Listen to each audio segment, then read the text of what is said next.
What is up, buds? Welcome to Weed&d, the pot-positive live tabletop role-playing experience. I am your dungeon master for the night, Brandon Allen McClanahan, but my buds call me Brandon Allen McClanahan.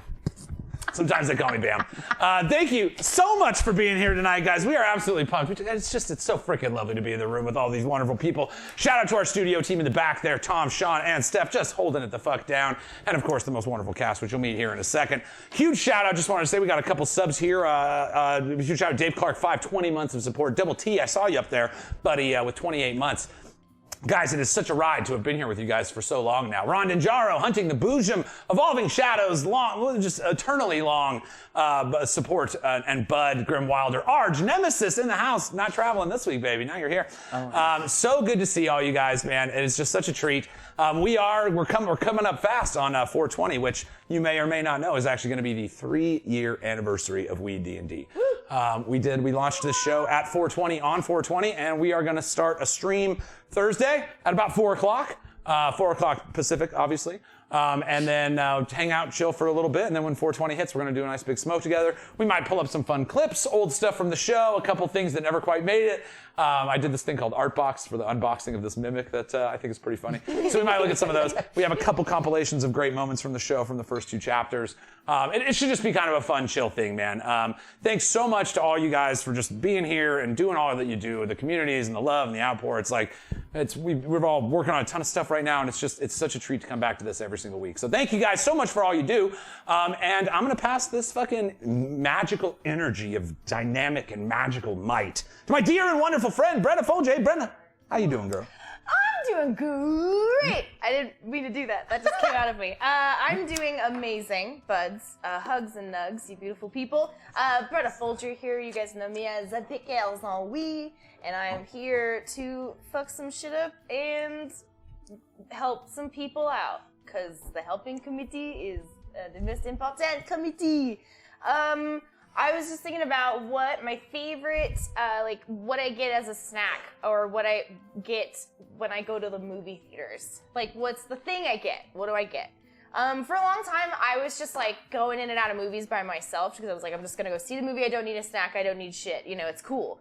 But then, now I go. I want to treat myself. I'm like, heartbreak feels good in a place like this. You know. So I'm So you channeled her. Her terrible wig. But so I love a popcorn. Ooh. I love me a soda, like a big. I have cherry Coke. Is the vibe, or Dr. Pepper. God, I love that DP. It's not the way I go, but it's Not the way I go. And then I guess for candy stuff, I don't know. I don't really go for candy because I get annoyed at the wrapper being loud. So, but I'm a savory dude over being a sweet dude. Speaking of sweet dudes, how about that sweet Drew? Oh, me? Yeah. What's up, buds? Drew in the house. Well, that was such a sweet introduction. Thank you. You're welcome. Thank you. Doing great this week. Feeling good about life. Maybe gonna go see a movie now that you planted that seed. Yeah. So thank you. We have for been that. trying to see the D&D movie together so hard. for We've been weeks. trying to see it so It is impossible with this group. It's gonna happen. It's gonna happen. It's the day we are You think free. already hard is hard? Yeah. No. Yeah. No. Going and seeing a movie together is hard for us. I don't know why, but it's all right. Because my favorite movie snack is probably like a hot dog. I like getting a hot dog. Classic. I mean, Classic hot dog. because like you never sit at home and be like, oh man, I really want a hot dog. That's just one of those excuses that you get. It's like when you go to a carnival or something, you're like, Or like oh, I'm gonna get Costco. cotton candy, or you know what I mean? It's like, Costco so when I has go hot dogs, when I go to the movie, I'm like, yeah, I'm just gonna get a hot dog. I like that. Yeah. Hot dog. It's not good for me. It's terrible, No, but it's terrible. But movie hot it dogs makes are me great. feel good. Yeah. None of what we're For going to go about, over is good. an hour and a half to 2 Maybe it's hours. freaking Nicole will be like, I bring my own celery. But yeah, so that's fine. Nicole, how about you? Oh, thanks, Drew. Hello, buds. I'm Nicole. You also know me as Enra. the wonderful Asamar, or Asamar, as some say. Some cool ass people. Sassamar. That's my favorite, Sassamar. Sassamar. My favorite, so I love going to the movies. My partner and I go to the movies and we love it. I love to get a Coca-Cola. Yes. Just regular Coca-Cola. And I like a good popcorn, no butter. And then Junior Mints, which are a surprising vegan treat. There is no dairy in Junior Mints. Good to know. So I like to mix my Junior Mints and my popcorn. Oh, fuck I yeah. know. Oh, yeah. That's what I like to do. What about you, Jake? Ooh, thank you very much, Nicole. I'm very much on the same wavelength with that because I'm about the popcorn. So I'm about movie butter popcorn. Horrible for you, like absolutely like Fallout material, but delicious. Yeah. No. Soda-wise, cherry Coke. If not, like a Coke and cherry icy. Icy, thank you. Finally, someone stepping up in the game here. And I'm a savory boy as well, but I will also dabble with putting some sweets in there. Usually either cookie dough bites or Reese's Pieces. Yo, baby. yeah. Used to do the Reese's Pieces before I couldn't have them anymore, but they're great. Breaks my great, heart into they're Reese's great. Pieces. But oh yes, I'm playing Zymark Ivrecula, the now level I forgot to say 7 that, yeah. necromancer, also known as Mog. 7. But bam, what are you gonna get when we finally see this movie together? Bro, all right. Because I'm obviously a professional. He's ready. So you get the popcorn so that you can eat it before the movie even starts, obviously. But yeah, it is, you called it right now. Let's say, if I'm at 7-Eleven, I'm getting a Slurpee. I'm gonna throw a little Coke, I'm gonna throw a little cherry there. If I'm at the movies, straight cherry icy, bro. Polar bear on the cup, like straight red cherry icy. You take that salty, extra buttered popcorn, Nicole, sorry, I get the stuff you don't use. Hey, you know it's fine. Lather it on your face and body, and then cover yourself in a cherry icy, and it's just like, it takes to the whole Have you new guys level. fucked with the seasoning things for popcorn where they have like the cheese? The ranch or Not whatever, for Cool me. Ranch. Yeah. Not for me. I feel like that's made for better people than me. Like, like it's like I try to buy it and they'd be like, "Yeah, do you have your card?" No, I don't have the card. I don't have the card yet. Do you have your seasoning membership? Yeah. Like, what are you doing? There's more seasoning. Yeah, Yeah. it's from France, right? Yeah, from France, which France also isn't isn't real. real. Yeah. I'm usually running too late for the movie, and I'm like, I have no time for seasoning. Yeah, exactly. I'm still stopping to get. It's like I'm not going to make the movie. All right, I just need that large cherry icy real quick and the biggest popcorn you can. I'm in a rush though. I'm impeded. Legit. That's real. That's real. That's live. Good old movie. I did want to shout out Grim Wilder. Thank you so much for the bits, buddy. We appreciate you. And it was Dave Clark and Double T that both came in. Dave at 20 months, Double T at 28. Holy crap. The way of the Dave. Shout out also might be two blunts. Gus Langley in the house. You can't talk 3-year anniversary of Weed&d without talking to our man, might be two blunts Langley. I'm going to try to get him digitally brought in. I haven't talked to Gus about this yet, so he's learning about it right now. Right. Right. Hey, Gus, I'm going to call you later. Hey, what do Let's you do it live. This is a weird way to do it, I'm sure. What are you up to on Thursday, buddy? Shout out to those popping in. Dirty Davey, baby. Yeah. You've been with us for so long. We love you to death. Phenomenal artist. Check her out on Instagram. Gino Fox coming in slightly cloudy, 710. That's the oils. Kronzors says hello, specifically to Nicole. The rest of us. Oh, Gus says, okay, fuck, twist my arm. Or fuck, okay, twist my arm. Fuck. He just says, fuck. He's like, I don't want to do that. So yeah, guys. Oh, and director dude coming in, huge supporter of the show. But only to Nicole as well. But also just to Nicole. Only to Nicole. That's, That's wise. I get it. I get it. That's usually when we She's all get taking here. charge this time around. I love that. I love that. Bring I it love the on. reins, I'm bro. excited. Super proud of you. Thank you. Super proud We of you. also always only greet Nicole when we get here in studio. Yeah, this is the first time I've talked to any of the Yeah, other yeah, actors. yeah. Yeah. Be Brenda's like, like, hey. Oh I'm my like, God! How did you get there? out of the Get out of the face palm. way. Yeah. Oh no, I love you all so much. Smilesies in chat. Awesome, guys. Obviously, we're just fucking stoked to do this every week. It's such a treat. And thank you guys so much for being here with us. We do have some things that I must address in the show document. We're in trouble, guys. Jake's in trouble. Jake's Yeah. in trouble. Vancouver by Night. Huge shout out, another fellow streamer in the space. Check them out if you are not following Vancouver by Night. Do it immediately, and I mean right now. Yeah. So yes, guys, I did want to throw a huge shout out to our Weed&d patrons. We've been adding to them now. Director Dude is our sole Boxo tier Our babies. Weed&d patron. Big shout out to him. And then I'm sorry, Precarious also came through as a Boxo. No, I was wrong. Precarious is in with Arch Nemesis in the Glorp tier, and then we have a new patron this week, Damon Wilder, coming in with Doorknob Studios at the Bud tier. And also for you. And also for you. Guys, the Patreon is the absolute best way if you want to support this show. We obviously appreciate everything you do here on Twitch, but Jeff Bezos takes half our money from everything that we do here. Weird. And so I say, hey, Bezos, like, I think he's got enough. That was my burning And hot so rage. Patreon, pound for pound, the best amount of the money that you guys get comes through.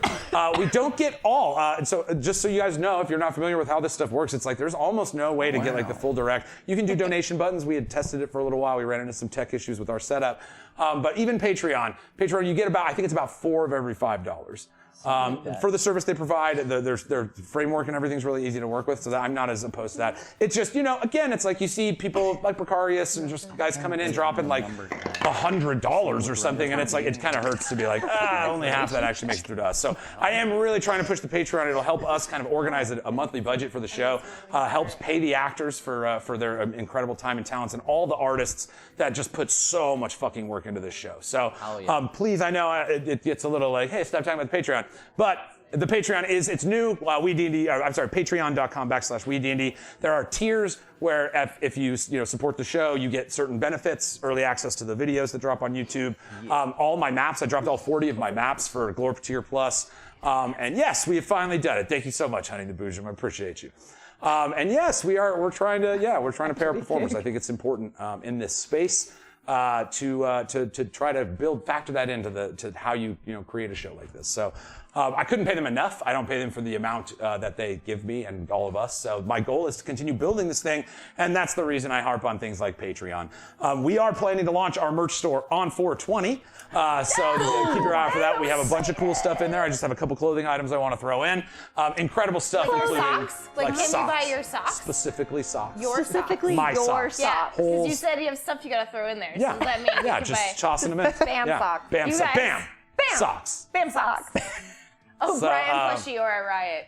I know. I'm to the Brian plushie. All right. Honestly, All right. Nicole Double T. Maybe not by Thursday, T, but you're right. Nicole You're absolutely right. Arj knows. Everybody loves Brian. We got to obviously Only- represent I him. mean, it's funny until it's not funny. An example of some of that merch. Here's one right here. This We're is a true the crime art podcast. done by Vlad Kolinik. Our Nugrats. Our Nugrats, named by Double T. This is the Nugrats coffee mug. We did want to do a test print just to make sure we weren't, putting out crappy stuff. But it came out incredible. Like cute. the printing on it is phenomenal, and it's now one of my favorite things in the world. So you might notice we drop our inspiration coins into there. So yeah, keep an eye out. We're doing all kinds of cool shit, guys. It's gonna be rad. I did want to shout out the people that help support this show so much. Obviously, we talked about the Patreon, but also the raiders that bring in their shows. Perception Studio, Mad Bird Streams, Channel 29, Old World Charm, and Questline D&D. All brought in raids last week. Yes. And guys, that's just like one of the nice things you can do. Take your cultivated, audience and bring them in and drop them somewhere else. We really appreciate it. I keep saying I'm going to do this, but I'm working on like 4 shows right now. I'm sorry, guys. I will integrate where when I do these, it'll just shout them out and you can click on them and follow them. I think it's important to like thank the people that take the extra time to do that. We always raid out at the end of the show. Sometimes I forget to call it out, but we will always raid somewhere after the end of the show. Another D&D creator almost every time. So huge shout out, all the love to all those amazing raiders. And then gift subs, man, the sharing the bud love, giving people that are new to the community an opportunity to use the emotes and kind of play along with us. Supakeshi dropped 1. Luke O'Hearn Unofficial, which is Murder Forker, as we know him in our community, and gave out 2 subs. And Channel 29, huge friend of the show, another amazing creator, doing a lot of really great stuff over on the Channel 29 channel. Weird to say that because it's Channel 29 and then I said channel, but that's what it is. Bring in 1 community sub as well. So thanks so much, guys. That stuff like that, it's just to share it with everybody. It makes my heart warm, and so I have to take the second to thank everybody. Speaking of thanks, huge thanks to the Lav Magnets for donating some of their awesome magnetic Lav mic clips. We love them. You will too. Check them out at lavmagnet, lavmagnet.com. I am wearing it. And I'm wearing and and thanks as always to Sirenscape for the amazing atmospheric music. Make sure you check them out at Sirenscape.com. It might be Sirenscape, but I say Sirenscape and I say ASMR too, and I want to apologize because Epic Games need epic sound. Sorry. Thanks, man. I'm trying my best. Wow. I want You're doing I want people to great. like it. I think they do. Good wow. That's a man. killer wow there, guys. The wow was really sad on the point. Listen, we use them and we abuse them. Wow. And they So sound we great might the as whole well time. It's shout so 'em good. out, yeah. Can we talk I about these wouldn't- things? Or Yeah, bro. Jake Shout it out. brought Tell us us about it. presents. Jake So brought thoughtful Prezzies. Jake. thoughtful Good Jake old brought us thoughtful gifts. Jake. Yeah, so we just have some new minis for everybody, just to kind of Fashion customize show, it a little bit. Fashion show, Everyone's got a fashion little show more. at lunch. We didn't frame table cam. Well, what's the? Show 'em off.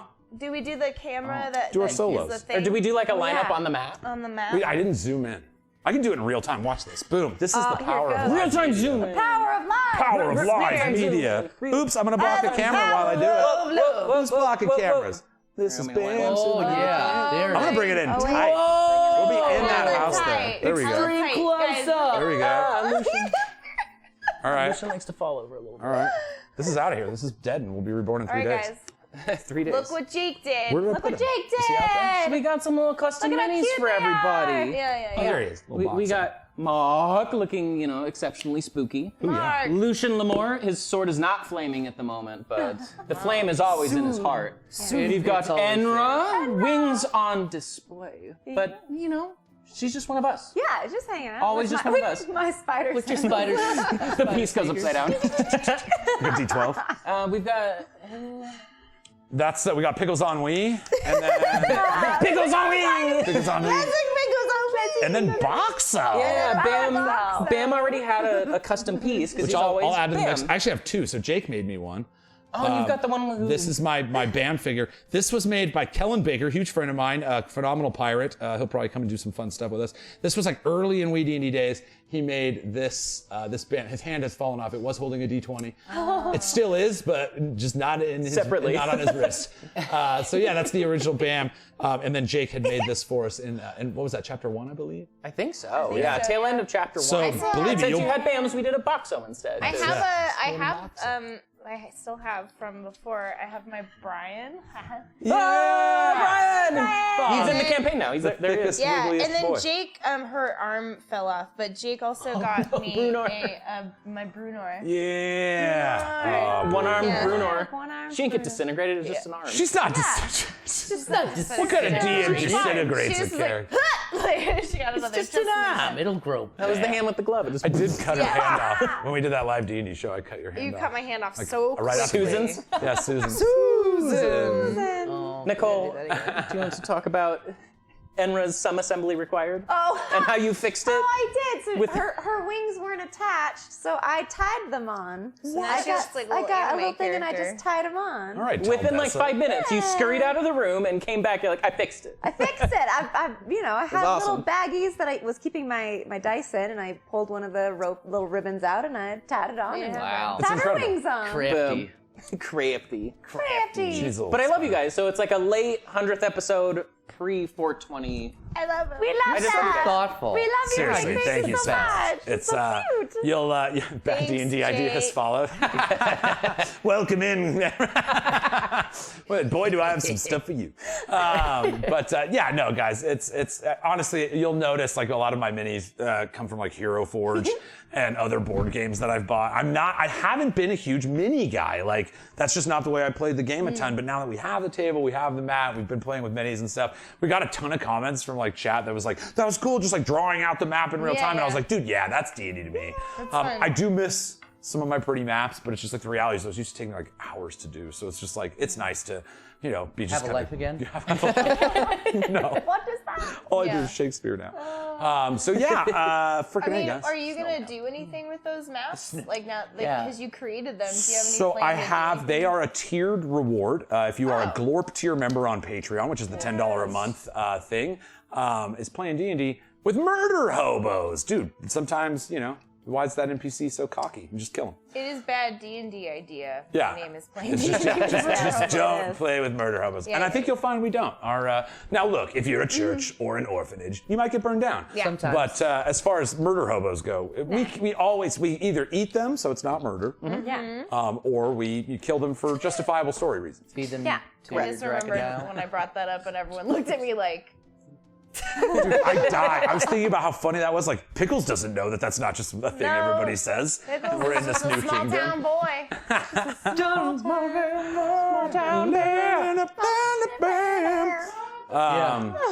All right, dudes. Shoot. Anybody got any fun, exciting things coming up? Brennan, you got something dope coming up this week. God, okay, so I'm gonna be be performing in Denver for the Mile High Burlesque Festival. The performance is on the 22nd at the Oriental Theater. It's cool. It's fun. I'm doing my duo with Amanda Kraft, friend of the pod. Yeah, friend of the show, and also of Morning Murders, and I have a duo with her. So I'm really excited. It should be cool. They've been so nice, and they're so cool, and they were like, "Do you want weed in your gift bags?" And we were like, "Yes, yes." Who Sorry. says no to that? Yeah. When you ask them, who says no? Like, don't you have a friend? Like, you don't have to smoke it. Like, somebody wants it. So I can't wait. I'm gonna try to be as active in the Discord as I can, so that I can like report about like what the fuck, because it's 420 in Denver. So like so I'm. Where the pros I'll go. report to you guys. Could you pretend to be a reporter? Yeah, I'll be like, burlesque "Here on the reporter." high. I'm here on the scene and I'm stoned. I love you. Bye. I just pictured you as Walter Cronkite. I don't know why I went there. This is WeeDnD. This is weed. This is 420. Do. All right, cool. Well, Dude, that's what's awesome. happening. So yeah, if you're in Denver, buds, check that out. Anyway, I got a If you're here, thing you on- got a show. You You're got wrapping shit. up. I do. This Saturday, we're doing another free Romeo and Juliet as part of our partnership with the city of Henderson. It's out by like the M, so it's like far south in the Henderson, Las Vegas area. But they're going to do like food trucks and stuff this time, so it'll be kind of like a whole event. But it is free Shakespeare in the Park, 6 o'clock p.m. We're doing Romeo and Juliet. I'm playing Tybalt and the Nurse, so you do get to see me in a dress, which, I mean, for the price of free is worth it. Check out it's nevadashakespearefestival.com for tickets information. Obviously, there's no tickets, it's free. Dope. And then I'm also working on The Tempest right now. That'll be opening in May. I'm playing Stefano in that. Also, Nevada Shakespeare Festival. So that same website will work for both. I gotta don the dress one more time this Saturday. I'm really looking forward to it. Really looking forward to it. Love it. It's gonna be fun. Yeah. You always charge us to watch Yeah. you in the dress. So Yeah. you can all see it for free. Yeah. Yeah. From the waist down, I'm wearing a Free. dress. They'll never know. Always. All right. They'll never know. Could you imagine a clown rogue? Let me one up you there, bad D&D idea. Last season, we had a clown kin cleric. His name was Dickens Tangleface, played by might be Two Blunts in there. And he fused with his brother and became Six Dicks was his name at the end of it. But yes, we did create our own clown race just before Spelljammer dropped and introduced an actual clown race. We can imagine it. It's fun. Anything is possible. We had 20 episodes of that. Yeah, we had 20 episodes. That's chapter 1 of the Ganjaria saga. Honk, honk. Honk, honk, there he is. Honking him He had it and he would do it and just kill. Oh, It killed man. every time. Didn't you? I think you gifted him that horn. But he had a whole Foley studio. He had like a pan like off camera. It was so good. Oh my god. He was ready to go. Playing with clown physics in a serious Stretchy fantasy boy. setting was fantastic. It was so fun. Stretchy Just silly boy. Squeaky boy. Rogue. Squeaky Rogue. All right. Shoot. Anybody got anything else? No. Check out Scare Me on Amazon. Oh, Amazon. But not the one Not with the famous people. The other one. Us. The us. posters, a skull, and people around a campfire. Yeah. Yeah. And if you look at the preview image, it's you guys me are in famous. psychedelic sunglasses. Yes, it is. Yes. I did watch the other one. I had seen your guys' first. How dare Okay, you? all right. Well, it's fine. No, We should in watch comparison. ours first, then You saw ours. ours. Thanks. But it's fine. No, we're just gonna keep promoting that. It'll just Yes, it'll get a and second wave spike years Scare later. Like boom on Amazon. It's got 3 WeeDnD members in it, man. Like you, me, and Gus are all in it. Like, we were Check hilarious. it out, guys. You were right, Gus. All right. You feeling good, guys? Yes. You think it's time to do this thing? I'm gonna play. All right, guys. We do have us a little ritual we like to do around here. Maybe you heard about it, maybe you haven't. But we like to take a lighter, like this electric orange one right here. Make sure we're not going to light any of our friends, family, or household pets on fire and go. Lighters up. Let's play some fucking D&D. Ow!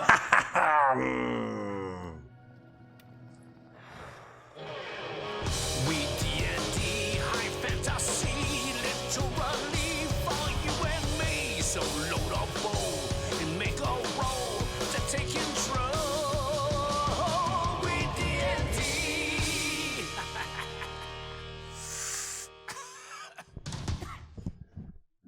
Ooh. I went back to the old school. It just feels better. All right, shout out, thank you, Double T, for sharing that gifted sub, bud. Welcome into the party, a bad D&D idea. We love having you here. I don't know, dudes.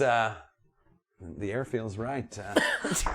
What do you say you allow me to set the mood? You got something to say there, Drew? Just putting him on blast.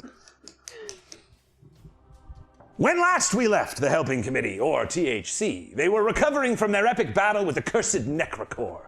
In the midst of the battle, their opponents shifted their focus from an assault on THC to direct attacks at the possessed Tabitha Rothart, Mark's mentor in necromancy. Ultimately, she was overcome by the might of the dark forces that pierced her very soul, and she was felled despite the best efforts of our heroes. As she bled out, the party decimated the remaining forces of darkness and destroyed the Necrocore for the time being. Lucian was presented a difficult decision: truly kill the creature with holy water, ending its existence for good, or allow his trapped comrade Castedran to endure his suffering until the Necrocore would be reborn at the site of his initial death, pinging the brand of castigation emblazoned upon its spirit and giving Lucian his best clue of finding the rest of the supposedly fallen order of ghost slayers. He chose the latter, and will know this location in 3 days' time. The party then leveled up to level 7 and took their 3 days of downtime until the ping of the Necrocore's rebirth, but left them to their own devices and each set off in search of their own answers to lingering unknowns. All right, guys. Let's jump back in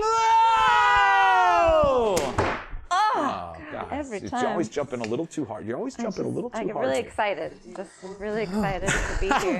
So I just jump. All right, guys. So, obviously, we had discussed the notion of downtime, leveling up, and everything. And when we left off, we had talked about kind of letting these 3 days go by narratively between messages from all of us and rejoining the group together. However, the stories that were starting to be told in these downtimes became too good. So, before I jump in and bring us into this world together, I just want to say we're going to be revisiting the events of these 3 days as we go. So, with that said, as the door shuts and Pickles, Ennui, and Lucian and Enra start walking off Enra to the streets of Poulpe, Pickles to go find Boxo and his goblin friend, and Lucian getting into a gilded carriage and heading off toward the city of Lumal, we are left with Mark. Now, Mark, you stand in the house, the church of Tabitha Rothart. Scrawled necromantic symbols all around in a circle on the ground, around the very spot where Tabitha herself fell. Her throat slit by the daggers of the Darkling, summoned by this bizarre ritual that occurred with the Necrocore. You look over on the bed where you last were laying with her, her body now getting cold, set with rigor mortis, the smell of undeath starting to fill the air as her, body starts breaking down and releasing what it had hold of. This is, I guess, the cleanest way that I could say that. She pooped herself. She pooped herself, guys. That was, I'm sorry to cut the mood with that, but that's what happened.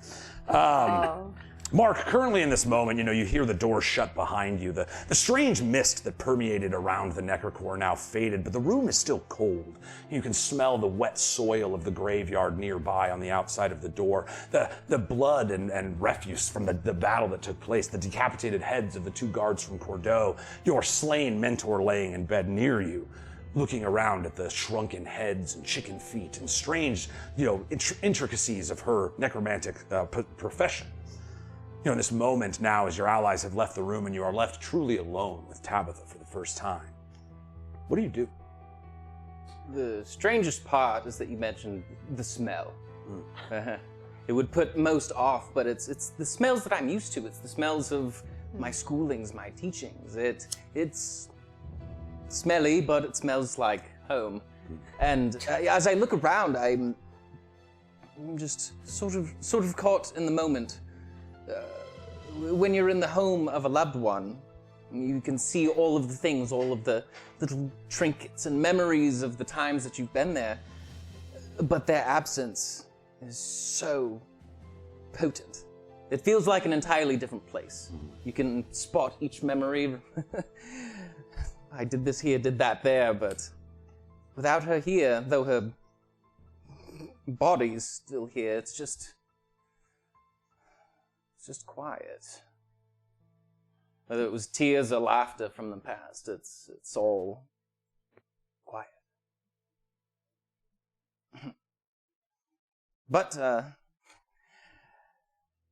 sad, hot, brain never stops. So I'm still inspecting pretty much all these things as I identify them on the walls and remember these things, and I'm sad about it. I'm still perusing just to see.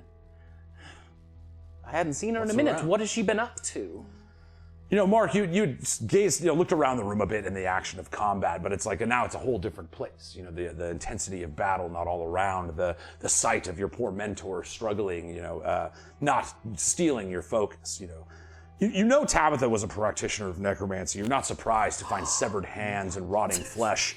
A pot full of what looks like some creepy stew. Maybe you don't know if she was eating it or not, but certainly floating bits of some of her subjects as she tests her control over undeath.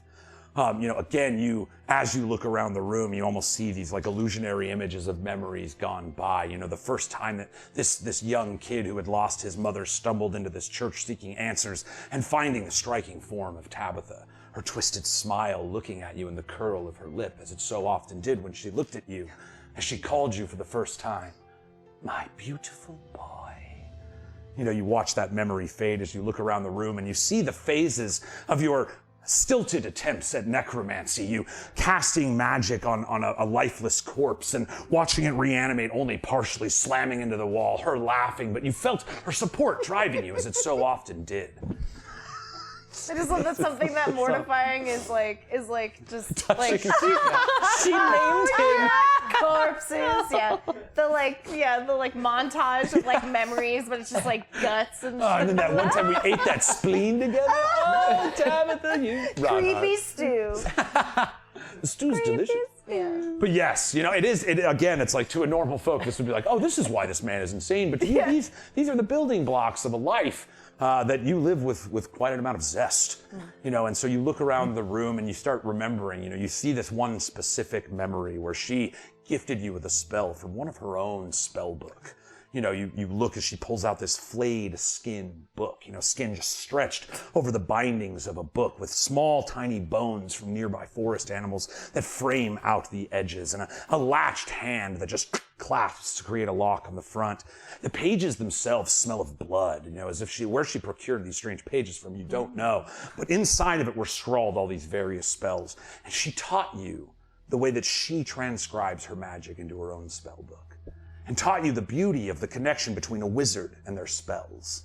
And as you're kind of looking at this faded memory, it strikes you. Tabitha's spellbook should be here. Give me an investigation check. Ooh. The library is open. You're just describing like the crappy zombie that couldn't even get up. Hilarious. It's like slapstick for them. Two necromancers like. I want to shout out Studio 2 because the zombie came in and started like bumping around. Oh, we did. Ooh. Investigation. So 9. All right. You look around. I'm all right. So this is what happens. You start looking around this center. Calling around, checking underneath the bookshelf, looking around at her possessions. She did live a scattered life. She doesn't seem very tied to like the actual life of living. She was always more concerned with ascending to this place of power from which she drew her magics. And upon your first precursory looks, you are unable to find the book. I think I'm still overwhelmed with just the emotion of it. It's head versus heart, and in this case, I think it threw the old think box off a bit, but all right. I just need to. At least it wasn't fart box. That's just fine. Tabitha's though. Happens to all of us. It's fine. Eventually. It is eventual for all of us. Yeah. We all have that in common. Yeah. Just so the audience knows. You know what? Sounds like I'll smoke to that. All right, yeah. You know what? Let's move to that. We all have that in Sliders common. up to that. We've all that. Shit in ourselves common. dead. We've all been there. I just It's did. gonna happen. Touch my flame. Thank you. I think I would like to. So day 1, you are unable to find it. This is 3 days, and we'll be skipping around. But day 1, your first search for the spellbook, unsuccessful. Right. To refocus, I'll at least like to give a proper burial to Butt Guy and not Butt Guy. Butt Guy! We're in a graveyard. All right. So if you're new with us today, yes, there are 2 decapitated guards inside the church in Bordeaux. They didn't kill them, but they did cut their heads off. They were like that when we got there. Like, Yes. And she really keeps bringing that up. I think she texted me that twice this week. I'm sure she's going to kill me. Yes, so you look down on the ground and the two decapitated heads of them, one a little squished from having flown across the room in that last battle. You pick both of them up. Again, Mark, you have a relationship with death. You have a belief in this plane where Divot the Death Dealer, invites those newly passed to a game of chance. And so you have invoked the ceremonies of Ganjaria and offered a playing card up their sleeves so that when they play with Divot, they have an advantage. What? Oh my God, where did that come from? Oh my God! The whole time. What the whole time? The whole time? The whole time. You guys. What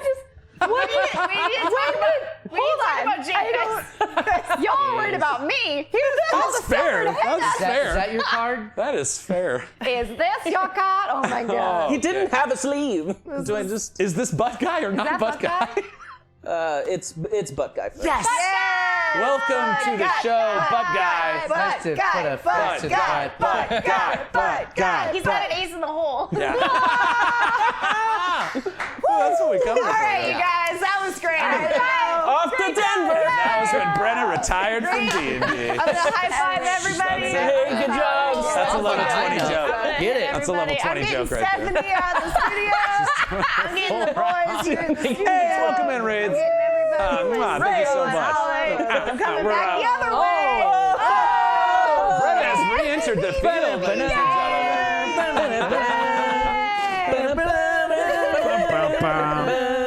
Don't forget to spay. All right, so we rejoin Mark in this much darker moment as you hold the head of the severed guard. Again, Mark, you understand the realities of this. This guard was a volunteer, someone so pious that they believed in the church, that put their life on the line and was ultimately killed by somebody.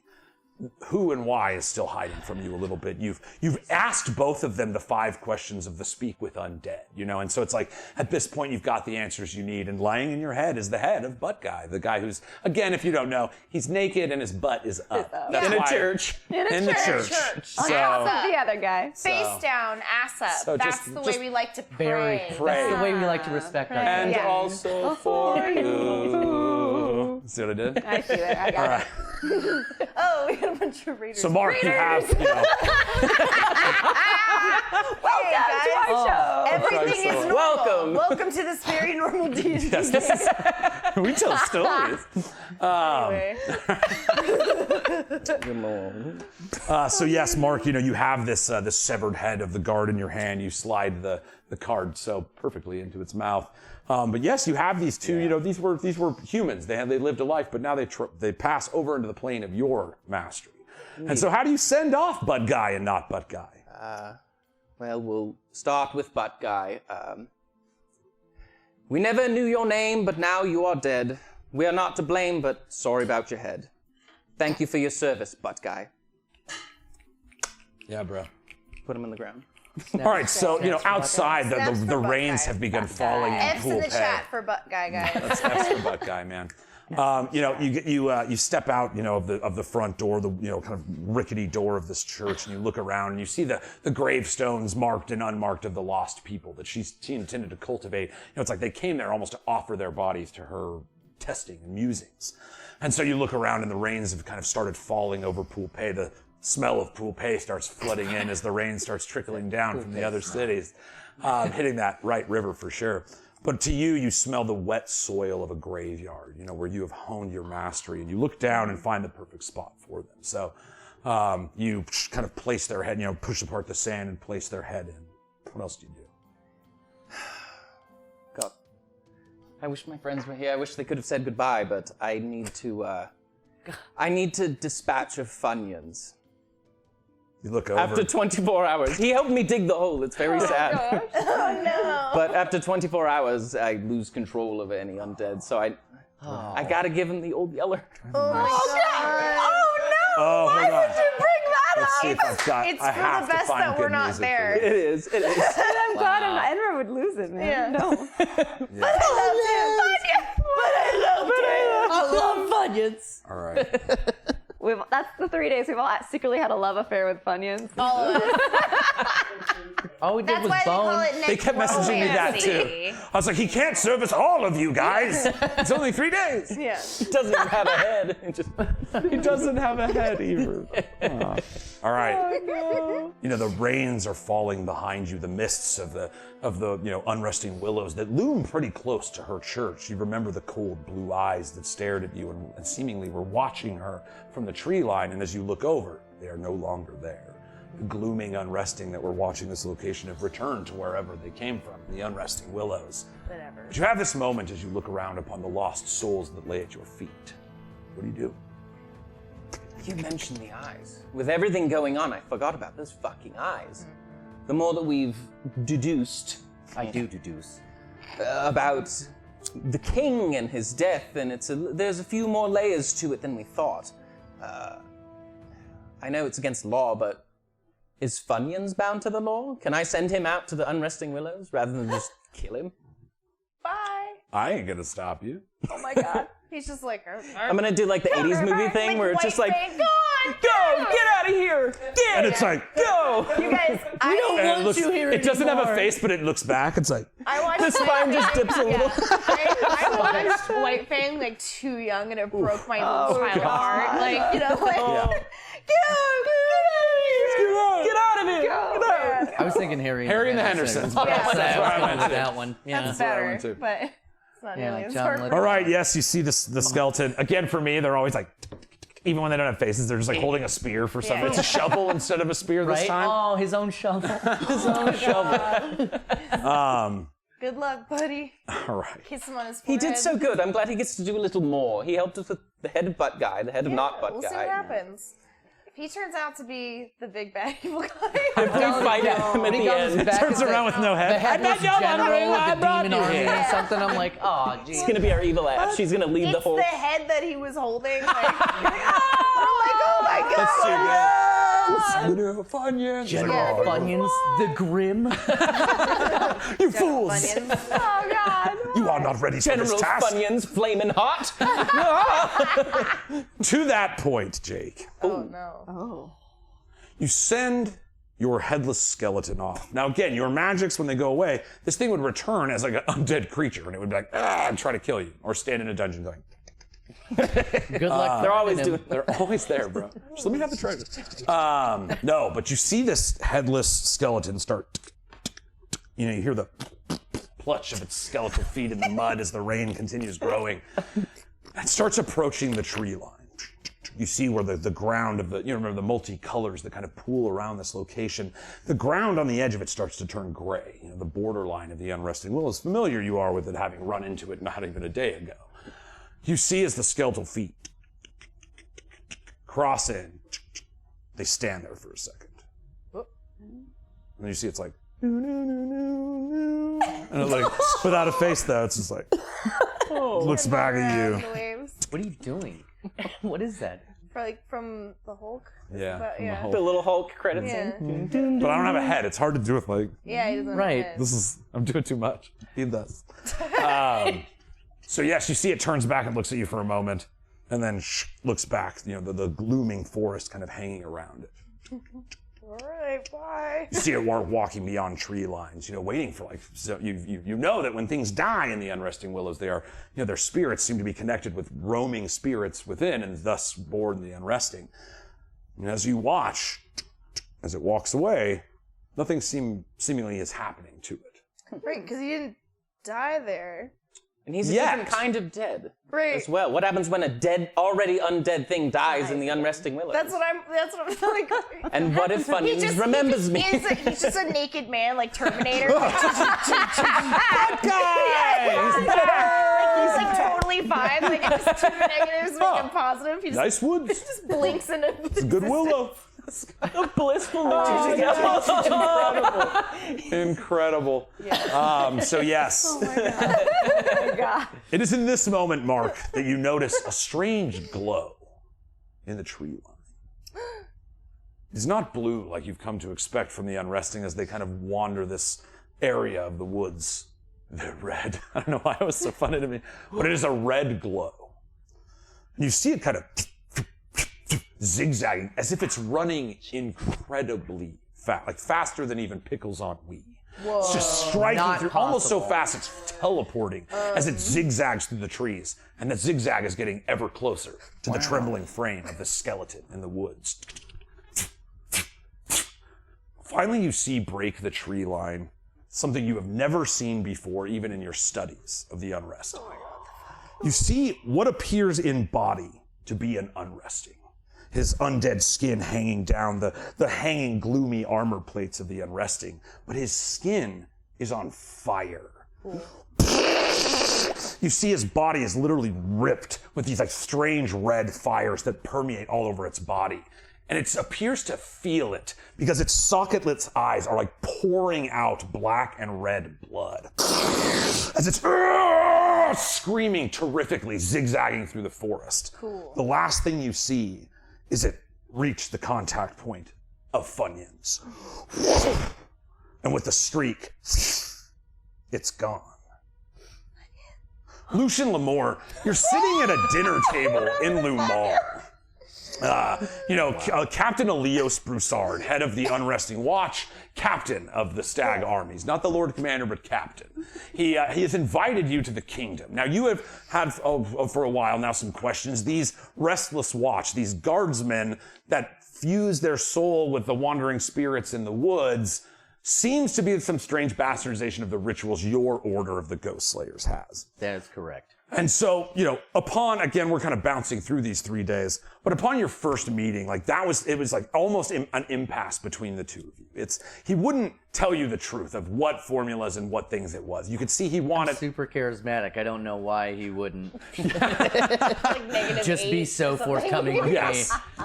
You see he has the presence, Elios Broussard. He's got an intensity, but he's like Garaneth Ildebrand, his Lord Commander. There's an ego to him that just pushes you. Yes. That I hate. He's like, you are going to help me because if you don't, everyone will die. That's weird. Your first dinner ends with no bites. He says, get him out of here. We have made a mistake. And he stands up and starts to walk away, and he stops at the doorway and turns around. And you fall in love. It's like, Immediately. no, you see, he turns around and he goes, Lucien Lamore, these are days unlike any I have ever seen.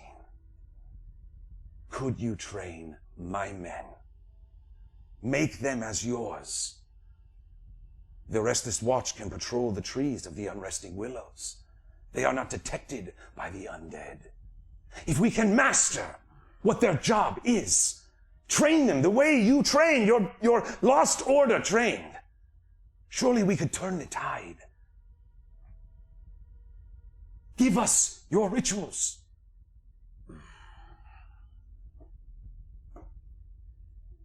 Can I sleep on it? Give you the rituals? That seems like we need to talk a little bit more. I don't feel like I should just hand that over. Just like you feel like you shouldn't just hand whatever I'm looking for over. There needs to be trust built here. I'm not a great talker with words, so. I'm a reasonable man. All right. I have, whether you accept or refuse, a gift for you. Let us return to the carriage. All right, yeah. Takes you out, through you're in the mall now with kind of the Greco-Roman heavy military vibe of the buildings all around, lots of stone and heavy metal rocks and things like the design of this place is very rigid. And so you kind of step out of this feast hall where he's had you, and you see training Stag members. Again, the Stag army now with this martial law is kind of like on high alert right now. You see the city is buzzing. But the carriage, that rode you here from Poupée in the first place, that picked you up at the end of the last episode, you see the doors wide open again, the same driver, an old gray-haired elf who just sits, extremely politely, never talks to you, but just makes sure that the carriage gets where it's going and coming back. Always good at his job. You see the doors open and you hop in the carriage and you begin riding towards a familiar location, a place you've even spent a little bit of time before this adventure. Oh, like a year ago? a year ago before you lost a year to the Feywild. Right. Yeah. Okay. Yeah. So But wait, you start. Who is this guy to Gildebrand?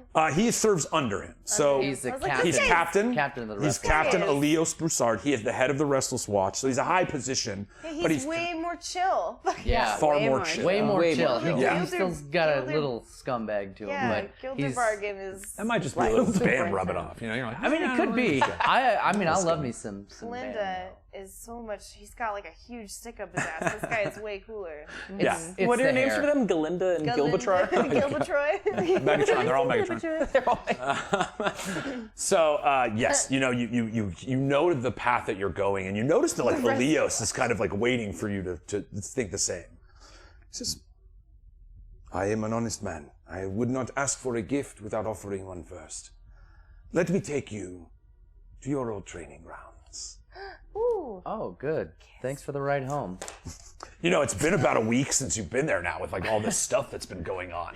And when you left it, it was pretty destitute. Like it had fallen apart. In the year that you've been gone, people like pillaged and ransacked, and with no ghost slayers around, it was like this place was kind of brutalized. You know, the old training grounds and everything rusty and dilapidated, not taken care of. The grass is overgrown. You know, the main archway of the door broken and crumbling. And so the building started kind of falling around it. Like even the environment itself saw to the end of the Order of the Ghost Slayers.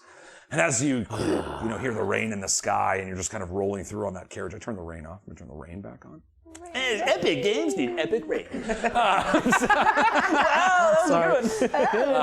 You see before you a somewhat renovated training grounds of the Order of the Ghost Slayer. Wow. From last week? In a week's time. What? You did that? You know, I mean, you see the signs of feet around everywhere. It's like a branch, like a brigade of the military came and like gave this place a once over. Okay. You see the training posts. You know, it's very The Witcher. It's like the big wooden posts with the swinging spike things, and there's like It's this like little Kaer Morhen. Yeah, Right. Kaer Morhen. There we go. Yes. That is actually something you see. Leos looks over at you and he goes, "The old Order of the Ghost Slayer is gone, whether you find them or not. This building once had a name, Lucian, but I think it needs a new one. What do you say?" Sure. Whatever you think. Thanks for sprucing the place up. It's great. I love it. "I do not wish to tempt your answer, but you said you needed a night. Why not have it in this beloved place?" You're a hell of a salesman. Al. I'm just gonna call you Al. My friends call me Us. I'm not gonna call you that. Well, you're not my friend. Well, definitely not now. I mean, no, we're friends. You had a Can you chance do that there thing? for a second. You built me a new house, and we were gonna. I was gonna call you and hang he's out, like, but not now. I'm just. just imagining this dispute sitting across from each other in a carriage. It's like, well, I'm not your friend. Yeah. I'm not your friend. I'm not your friend, so. It's fine. Yeah. No, I think this is great. This is what a nice gesture. Everything looks, kind of good. I'm not an architect or a speech maker, so. What is architecture but the speech of buildings? That's Who's this guy? deep. That was deep. Leos is deep, bro.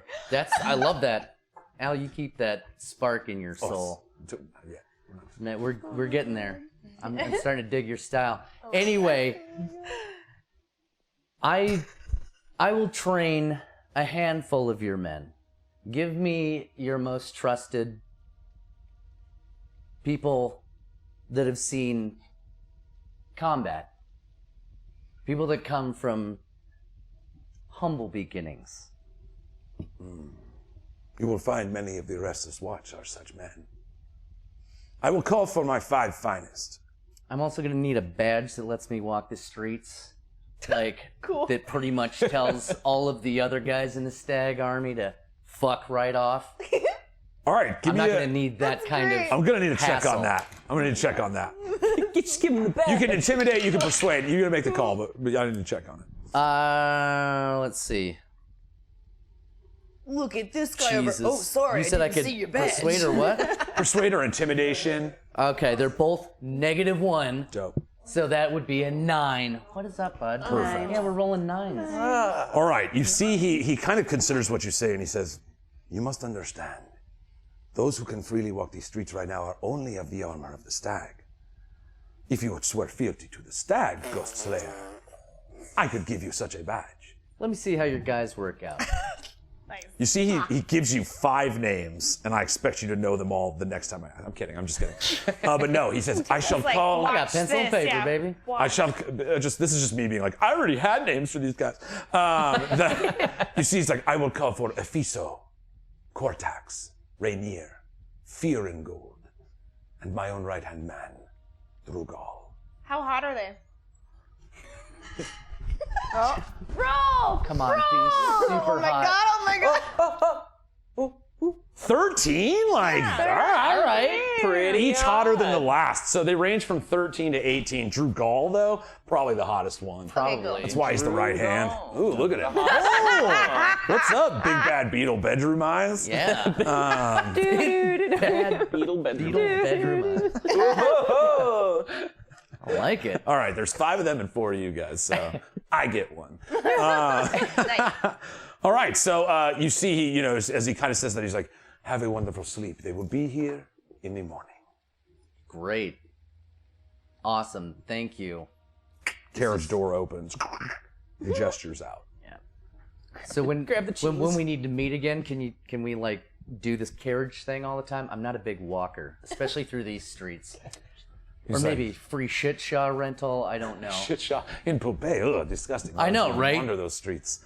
All right. I like to take care I'm just of my gonna put. boots. You've got a couple points. You're like kind of going back and forth with this guy on like trying to like get your each side, including carriage rides in your package is pretty cool. So I'm writing it down. So yes, it'll depend on day 2's interrogation. So we, as you kind of, he's like smiles at you for a moment. He's like, "We shall see." Yeah, when we're doing business. Sure. I mean, I'm not gonna be like, "Hey, give me a car. I want to go get some sandwiches." And then he like Hey. leans forward and he's like, "Business." Butt sandwiches. And then the camera pans away. Enra, we rejoin you, roaming the streets of Pompeii. The city now, somewhat calm and pacified as the force that's gathered at the gates, the stag army that stood there, as well as, I'm sorry, I'm just setting up better music. Boom.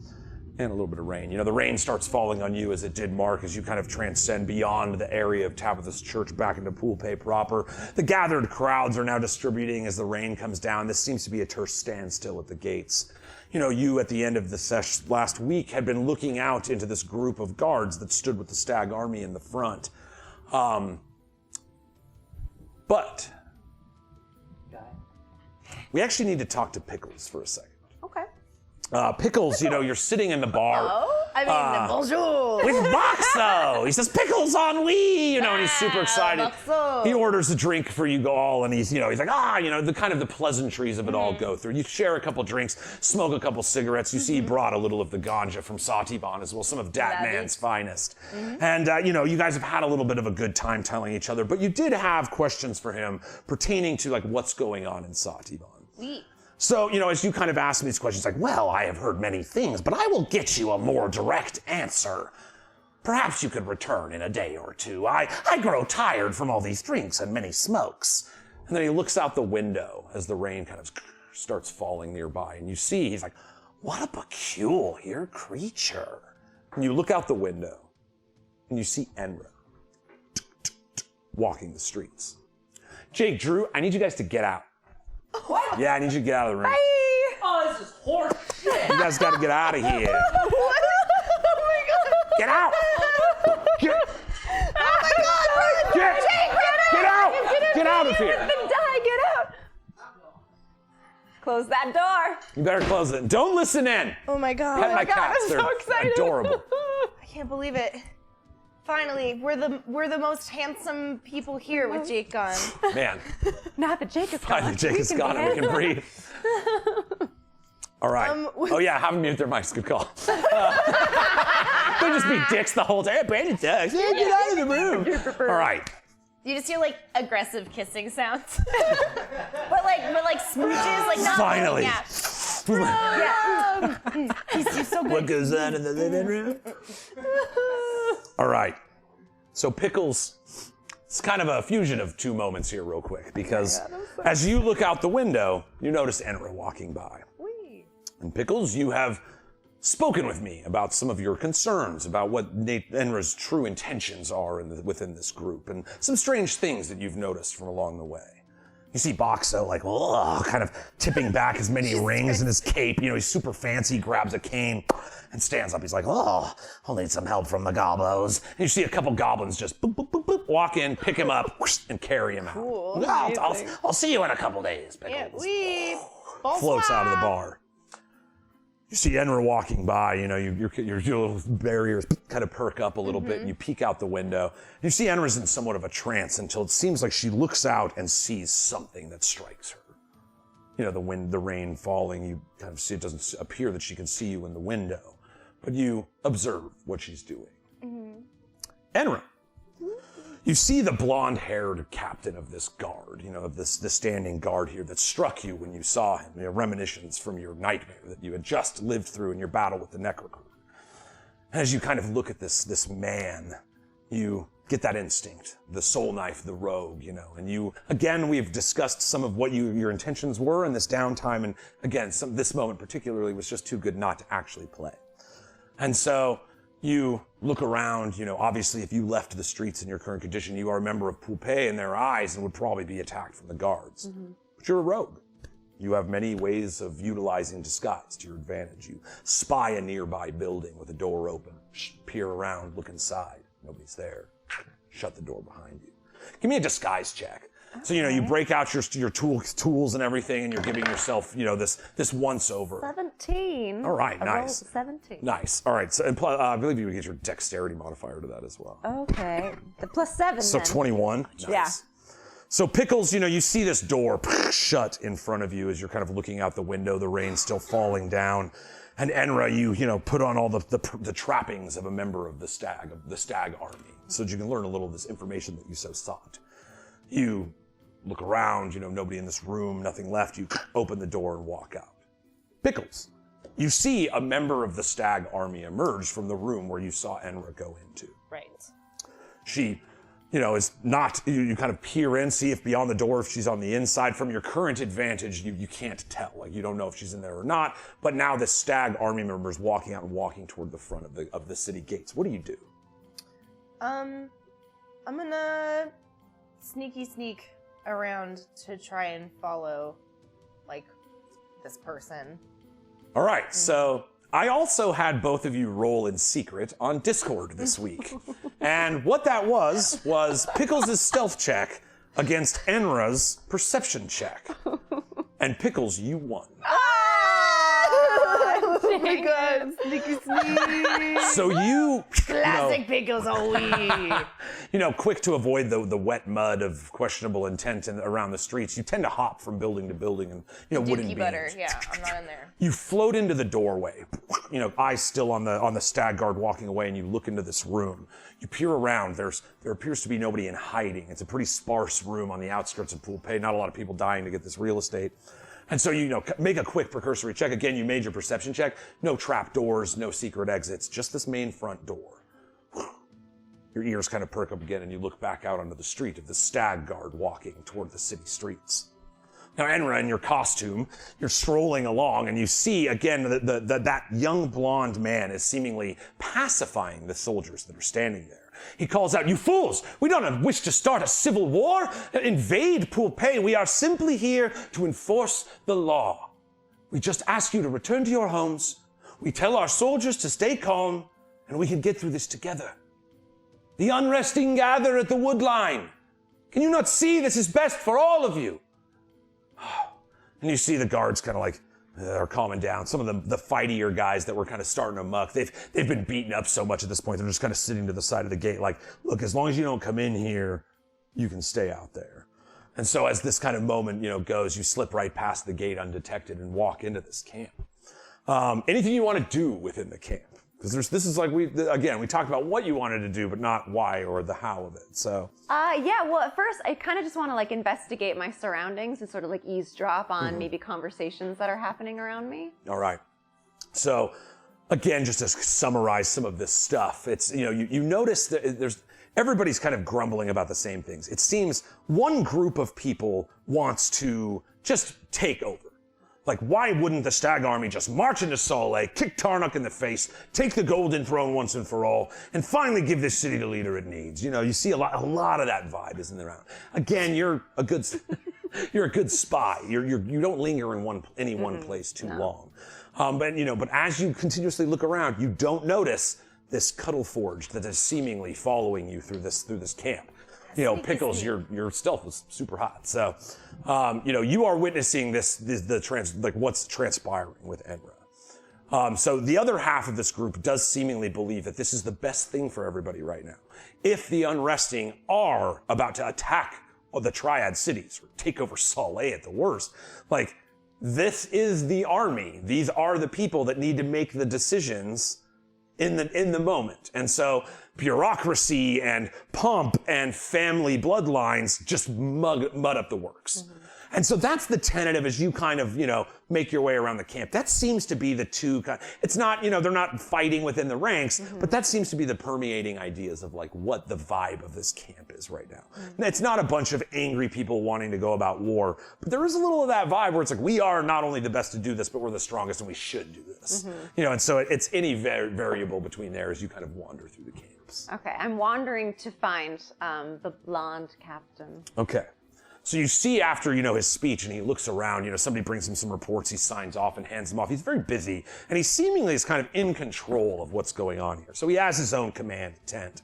It's gilded, it's green fabric with gilded gold laces and stuff. The stags, large antlers piercing off the corners of each tent. They're really into the symbology of, the stag within their ranks. And so he walks over to a campfire and you see a couple men sat there, men he obviously trusts, as he starts sharing some of his finer feelings, but he is also extremely alert. And so I am going to have him make an investigation check. So he notices you coming up to the camp. You see, he looks over. Yes, was there something you needed? Oh, yes. I was just curious. I observed your speech earlier. I thought that it really brought people together. I admire you, and I just wanted to come and check in with how you're doing. I wish we had more soldiers like you. Well, thank you. I'm not very good at taking compliments.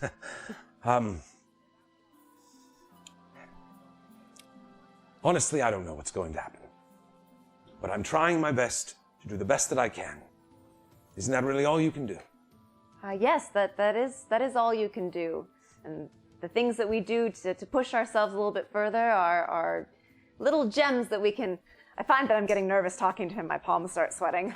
You see, he notices. Calm, soldier. This is not a military function. You do not have to be so nervous. I have a question. Yes. When we had our frightening nightmare times and our minds were linked, and so I saw her thing with the little boy in her memory. Yes. Okay. Would I put two and two together with that? You saw both of these things. Right. You're Pickles. I am Pickles. You're Pickles. I'm Pickles away! You're like, what? And it just blows your stealth check? Yeah, I'm just screaming because I'm Pickles? Yeah. I mean, Pickles. Okay, cool. I'm just confirming that business. Confirm. Bonjour. You see, he invites you to his fire. Please, sit. I wish everyone had full bellies so we weren't so upset, but you've heard what's going on with the rations, and we need to feed the horses for war, and... it is dark days indeed, dark days indeed. You see the yes men around the fire, like, yes, what a leader, man. He should be a Lord Commander one day, There's a lot of, yes answers around him, but he seemingly is always not fully present, as if he's somewhere else sometimes, just thinking of things past. Do you fear an uprising? Always. If it's not Tarnuk the All-Eye and his Oblivion, it's the mobs from Poolpay, convinced that since they built the roads, they should rule them. The military even, dissent in the ranks. Saleh, no food. Something is happening.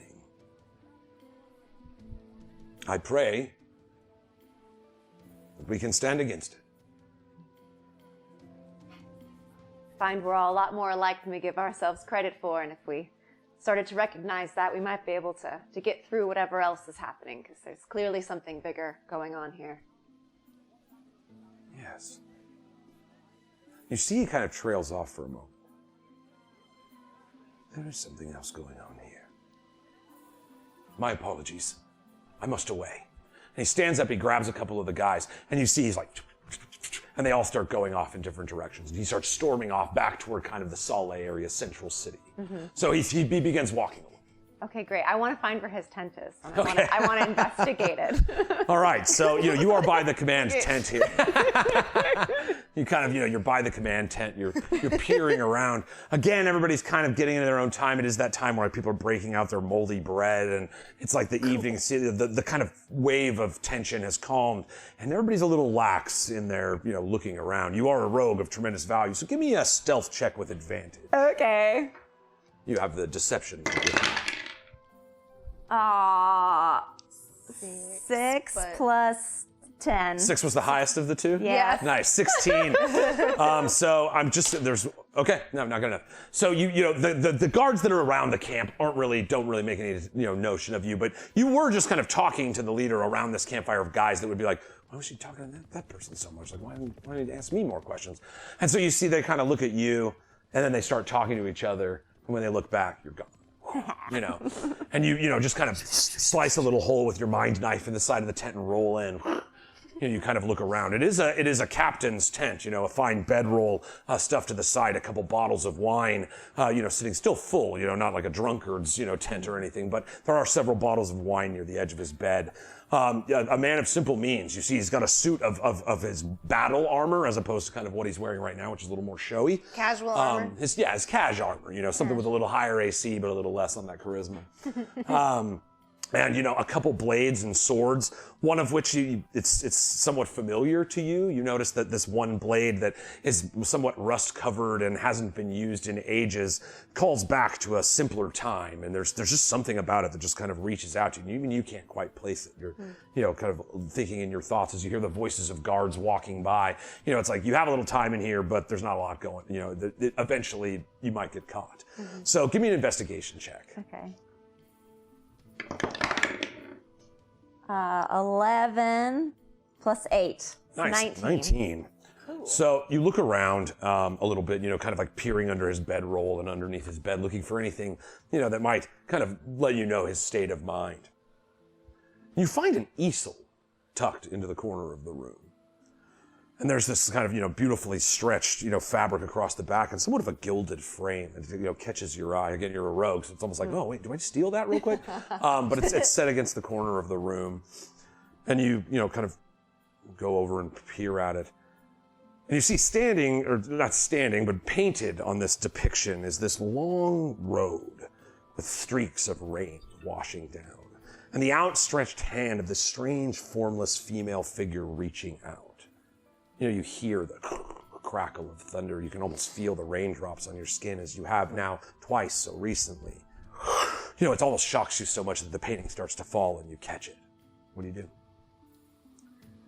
Oh man. I think I hold it for a moment. I kind of like touch the paint strokes, just to kind of feel, because he put a lot of emotion in this. The brushes are heavy. There was emotion behind each strike. I'm very careful with it, and I put it back down because I don't want it to break, because it means a lot of different things, both good and bad things. And I look around to see if I can find like paper and a pen. Surely, by the missives, formation units, you see even the orders to, telling him head toward Pompeii, control the gate, make sure that we don't start a civil war. There is indeed a blank paper and a quill there. So my brother and I had a secret language that we used to talk to each other when we were kids. And so I scribble him a little message that only he will understand. And then I hide it behind the painting, like in the frame. Pickles ennui, you're staring through this dagger slit in the side of this tent that was cut by Enra's, by this stag guard as it went inside, Enra in disguise. And you look through the slits, your little beady eyes are just right there at the slits dead- in the tent. dead And you're black looking eyes. through and you see this stag guard, look around, kind of search the room for things, pick up this strange painting that has this outstretched hand, the strange kind of shadowy, formless road that you had experienced in the mind of Enra in your shared nightmare. And so you see, set it down, reach over, grab a quill and pen, and then in some bizarre language that you don't understand, writes a letter and then hides it. Enra, you look back. The slit is there. You see the falling rain. And just the slightest kiss of a puff of cigarette smoke that fades out. But surely one of the other guards was smoking. What else do you do, Enra? You've left your letter. I do one quick sweep around just to see if there's any maybe notes of stuff that's going on that that maybe he's written about, any, I don't know, if there's a secret thing going on that he might think is happening, or maybe plans that he might have for what he wants the group to do. So your investigation with a 19 was high enough that you start looking through some of these more formal papers that are on his desk, formation movements and the like. But there's one that seemingly seems like a personal letter, not on the gilded rollout or anything. It's just kind of a crumpled note that's tucked between a few pages, and you pull it out. And you see it's just kind of a hand-scrawled missive, not signed. But it says, seems strange that both the Cordeaux guards and the Stag guards were absent from the North Woods that night. I suspect something strange. Keep your wits about you. Not signed. Okay. Okay, I tuck that back to where it was, and then I do one more little sweep around to see if there's something that I can take. I'm a rogue, so I would. Yeah, absolutely. Something of value. Do me a that favor. might not be- Roll 1d100. So that's yeah. the double 2, the 10 that has the 2 numbers on it. Here you go. This one. Okay. And then this, and that'll be a d100. And just tell me Okay. what you get. The double one is the 10s, and the other one's the 0. So I got a 20 and a 6. 20 and a 6. So 26. 26. All right. Let me. Trying to read. Sorry, I did this wrong. There we go. All right, so this is what you find. It's D&D. This happens sometimes. You find 9 silver pieces, Great. a Great. flask Stealing. of oil, Okay. a tinder box by which to start a fire, Nice. and a vial of ashes. Ooh. Okay. Whose ashes are they? Okay. So a flask of oil. A Sorry, tinder I box forgot I with was fire. scared. I was just doing my own thing. Okay. And a vial of ashes. Okay. Great. I've been in here too long, so I need to sneak out of here.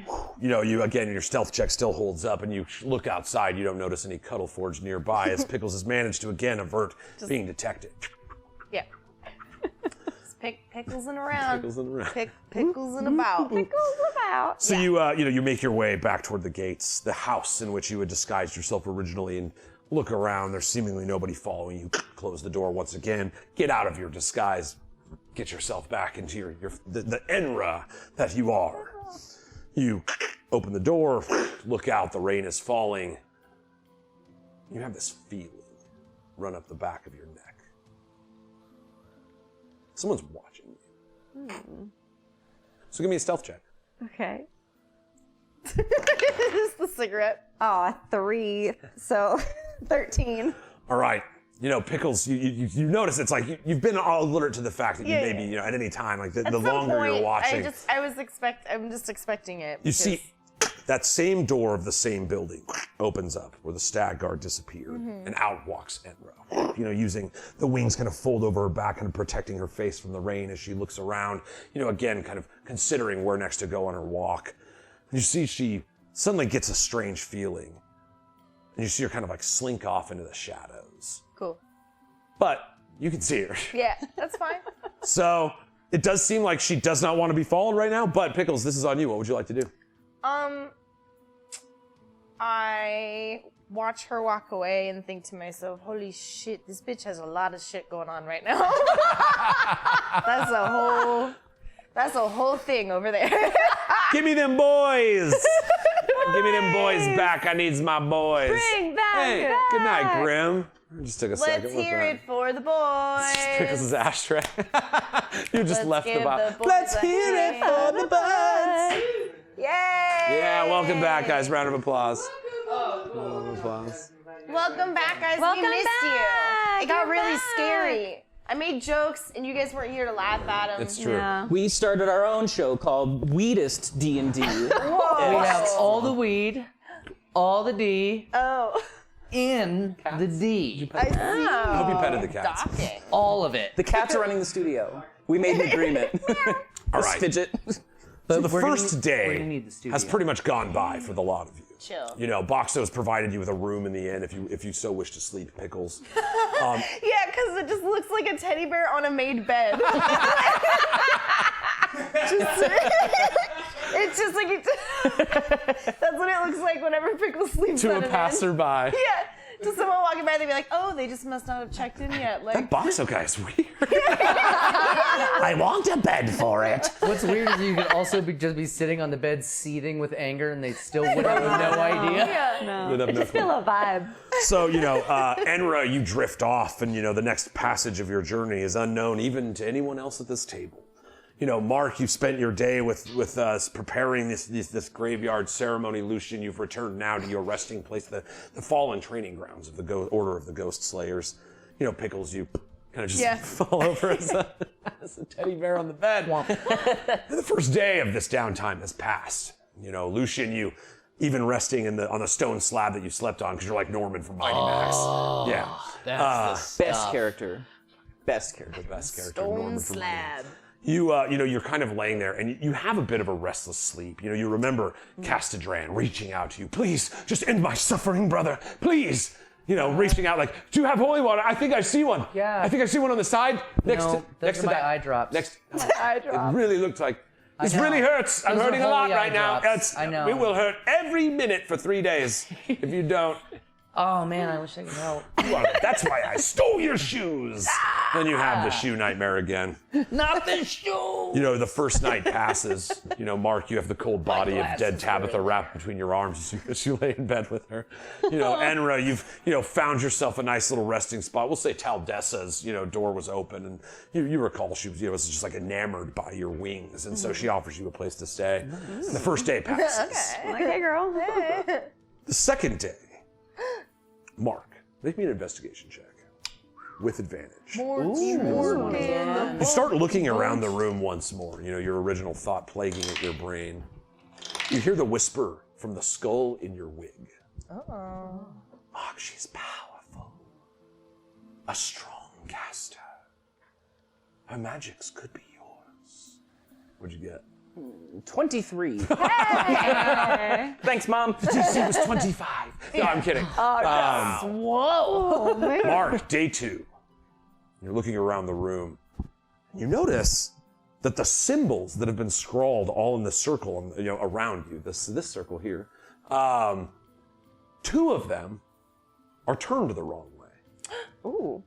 Rude. This was like, you've repainted these several times as she wants to keep them meticulously sharp. And yes, rather than a curve with a dot on one side, it is a bell with a dot on the other. And so that it sticks out to you immediately. This is wrong. Oh. Can I fix that? Since it's something that's standing out and recognizable, it's Where all the it's just as easy as the alphabet at this point. Am I able to? Absolutely. You grab it's basically each of them their own arcane sigil when you kind of connect to them and turn it around. You see the letter kind of the wave kind of glows as the dot within it does as it slides into place. You hear a click. Whoop. Hey. Bend the other symbol around the opposite way and it sets as they're supposed to with orbs on the opposite side of each of these wavy lines that now glow. There's a click. You see the fireplace in front of you. Bursts into green flame. Rolling over the flayed skin book that's just kind of suspended there by magic and summoned to appear with the completion of this circle. You see it floating there in front of you. What do you do? I'm gonna soon. Gotta get close first. Nothing ever went wrong with a flesh-bound book. I've never seen it. Clato. I'll mage hand it and pull it over. That's so dope. You see you just like reach your hand out. As if you're reaching once more toward the book the first time you saw it open. You float it into your hand and you feel the kind of spongy skin of the layer of this book. Yeah. the smell of Tabitha is doused on this book. You can remember her running her like long, thin, ivory fingers along the bones on the edges as she tried to compare herself with the magic within. And there it is. Your hands on the book of Tabitha Rothart. You actually have her spell book. Whoa. So, cool thing about wizards can transfer spells from other wizards' spell books into their own at a gold cost and a time cost. So had you found it the first day, you could have, potentially done some of that a little bit earlier, but it did take until the second day. Inside the spell book, I have sent the spell list to you because I just wanted you not to pick any spells that you would maybe have access to. You got them. Dope. Yeah. So go ahead and let them know these spells. All right. So the contents of Tabitha's spell book. We have a cantrip, Spare the Dying. Level 1, we have Inflict Wounds. Level 2, we have Gentle Repose and Wither and Bloom. Sounds like I'm like doing a set list. They're all necromancers. They're all bands. Yeah. Level 3, Speak with Dead, I love which we this saw album. last time. Oh my God, And so Life Transference. Ooh. We don't have a healer, so that one stands Oh, out. That helps. I didn't know that and put that in the book as well. Level 4, Blight. And level 5, Dance Macabre.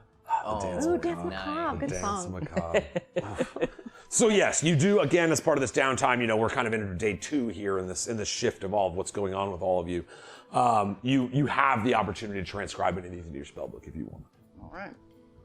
So you said it's 2 hours and 50 gold per spell level. Yes. So like a third level one would take, 6 hours and 150 gold or whatever. Would a cantrip just factor into the 2 and 50, or is that a freebie? I'm sure.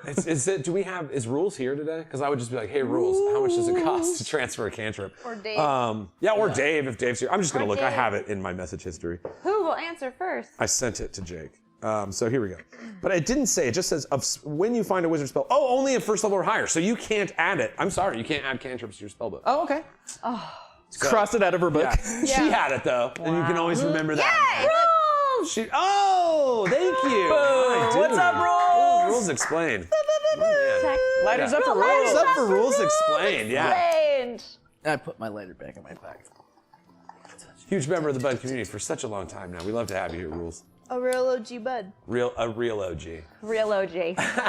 So, yes, unfortunately you are not. She did have the spell, and it wouldn't be in the spell book. So you look and you're like, I think I just read. Oh, and it's gone. It's not there because I never make a mistake. That was your mom. You Was just like wanted it to be there. You were like, I always "Ugh." wished you would have Spare the Dying as a cantrip. It's just your mom. Erased. Erased. So yes, but you do have access to all the other spells. Sweet.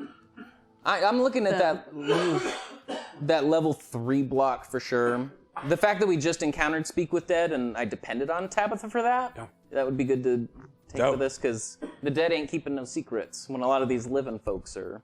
Awesome. Yeah. So we've all kind of discussed, again, we discussed these 3 days. The second day in almost all of these stories was a little bit more of like, hey, maybe just not like try to save the world for a day, okay?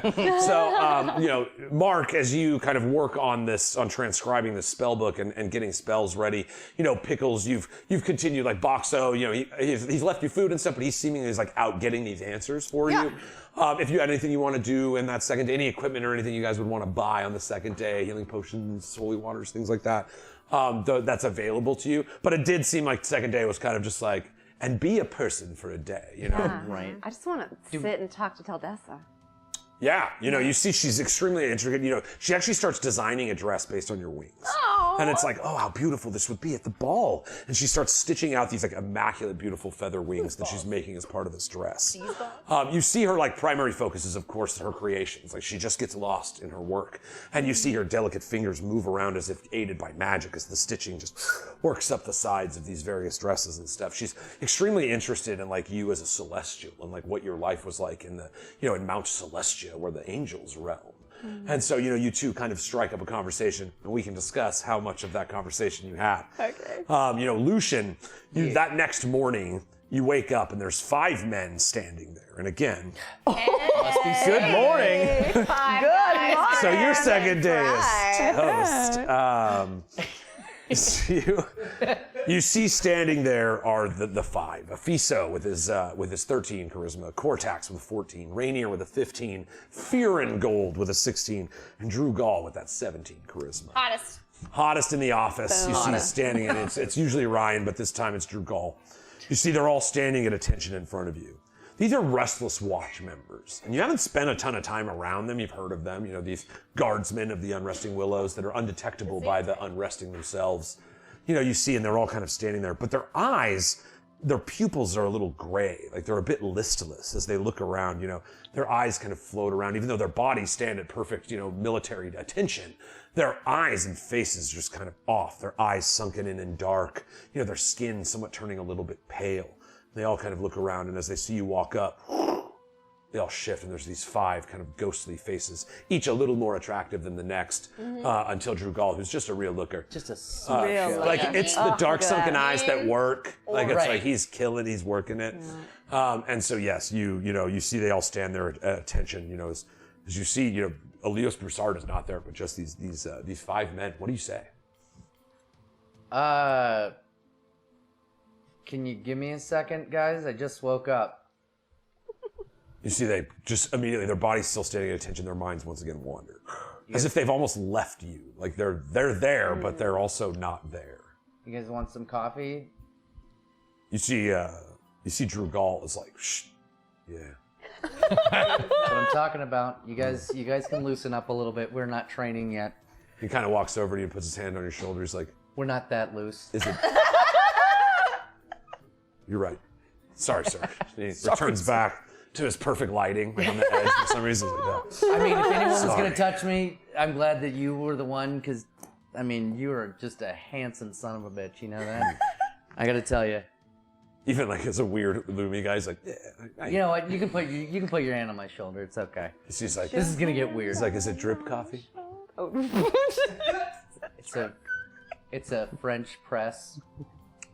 I've never heard of Yes, this. it's a drip. It's because France isn't real. France It isn't doesn't real. exist. It can't be French. All right. It's a drip. So this, you kind of look around at what is to be your soldiers. It's like, or at least the five, trainees. Right. You remember your first, chastising by Brandomir. He came out all braggart and blowhard. He walked around and, treated you like children and kids, which you were, as he kind of like jabbed at you and everything. But that's the thing. I understand. Like, these guys have already been through training. They've already done all this stuff. So I'm not going to treat them like kids. They can hold their own against, the restless or the unresting. Unresting. They're the restless watch, and Right. there's the unresting. I know Yeah, that's they're It's kinda like- okay. They're just your boys. But yeah, they don't Yeah. sleep. Boys.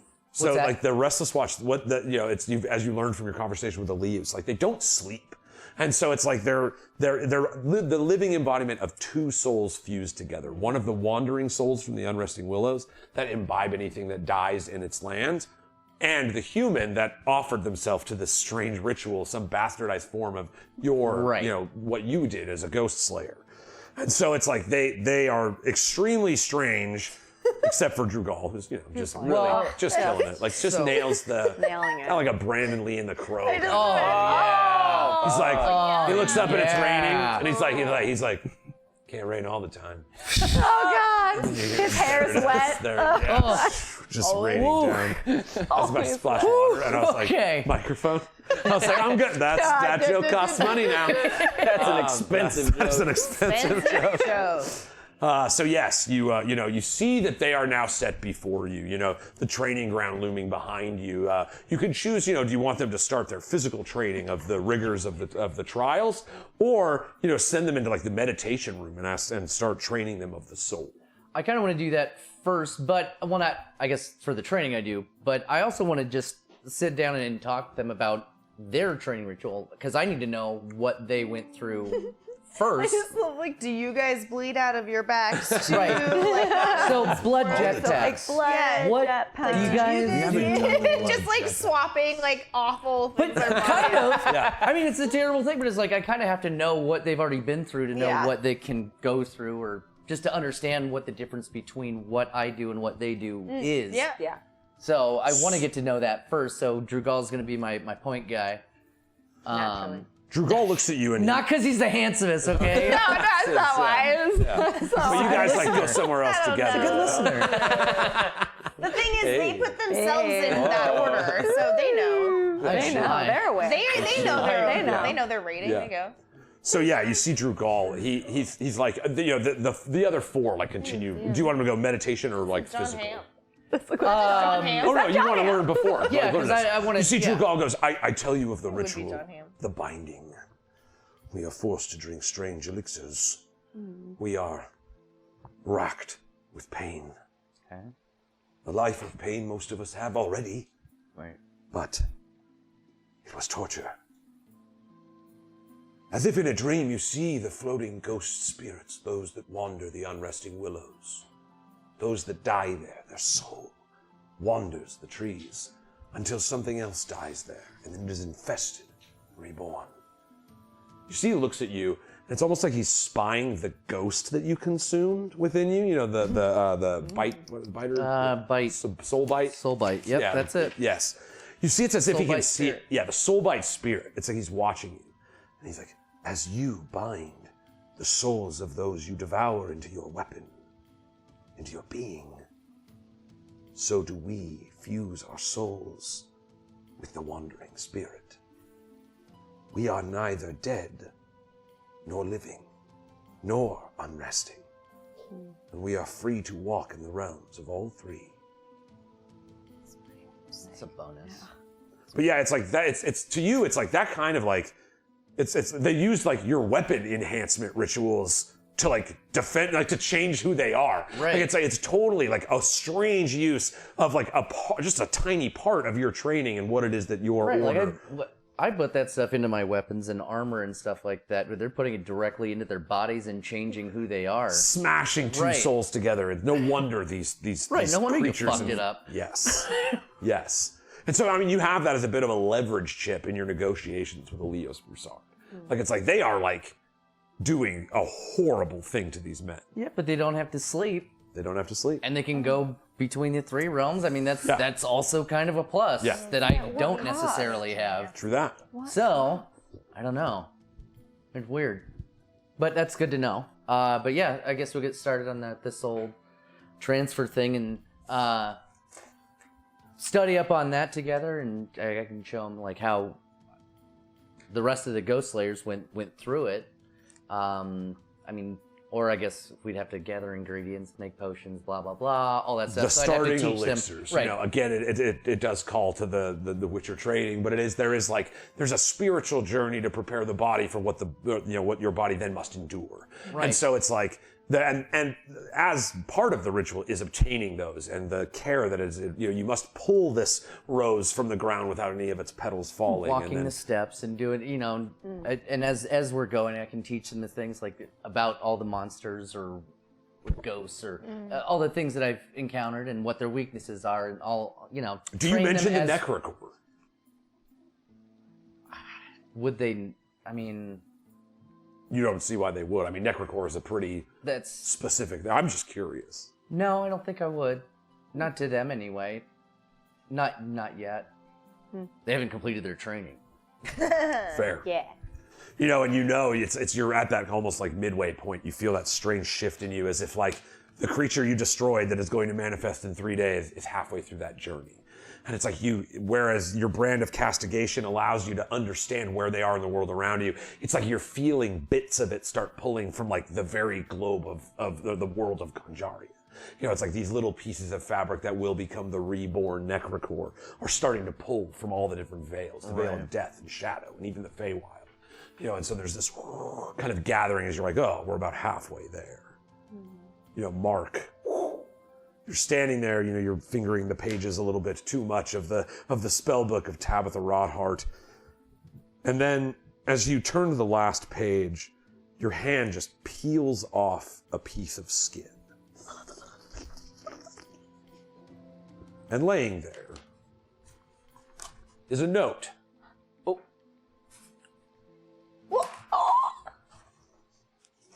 Shrinky Tabitha. Read it out loud. I read aloud to myself because I'm very alone in this room. Yeah. Just what if the dead soul of Funyuns could hear, you know? This one's for you, Funyuns. Tabitha, my darling dearest, take this necrocore with my blessing. It is the key to unlocking your inner strength and allowing you to gain admittance into the coven as you so desire. Study its powerful magics and be prepared to stand alongside us when the true queen is restored to her throne. We shall bask in power everlasting, my dear, if you can prove worthy of this test. Bruja. And that's where we're gonna pick it up after intermission, guys! Oh, you sons of bitches. Ooh, bud! Oh, shit, I'm playing some shit. Fuck, that's some D&D right there. Bro, hags, right? These bitches be... We had Auntie-Agatha Frogwork from Prologue. Hags on hags. I'm gonna make you that logo. It's Hasbro, but it's Hags, bro. Hags, bro. Hags, bro. Oh my God, that's beautiful. Thank you guys so very much. We do us a 10-minute intermission here. Check out all the amazing art, original art created for the show, original music created by Sandy Stein. It is absolutely amazing. Just look at all of it. We were so gifted to have so much art and creation kind of fused around this project over its almost 3 years. Yay! We're gonna refill our waters. We're gonna roll some joints. We're gonna make sure we get our snacks and our munchies. I have 2 joints, I'll be fine. But load some bowls and things like that. Make sure you're doing the same if you're playing along at home. And we will see you in 10 minutes. Take your 10.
Whoa, cricket.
to Weed&d, the pot positive live tabletop role-playing experience.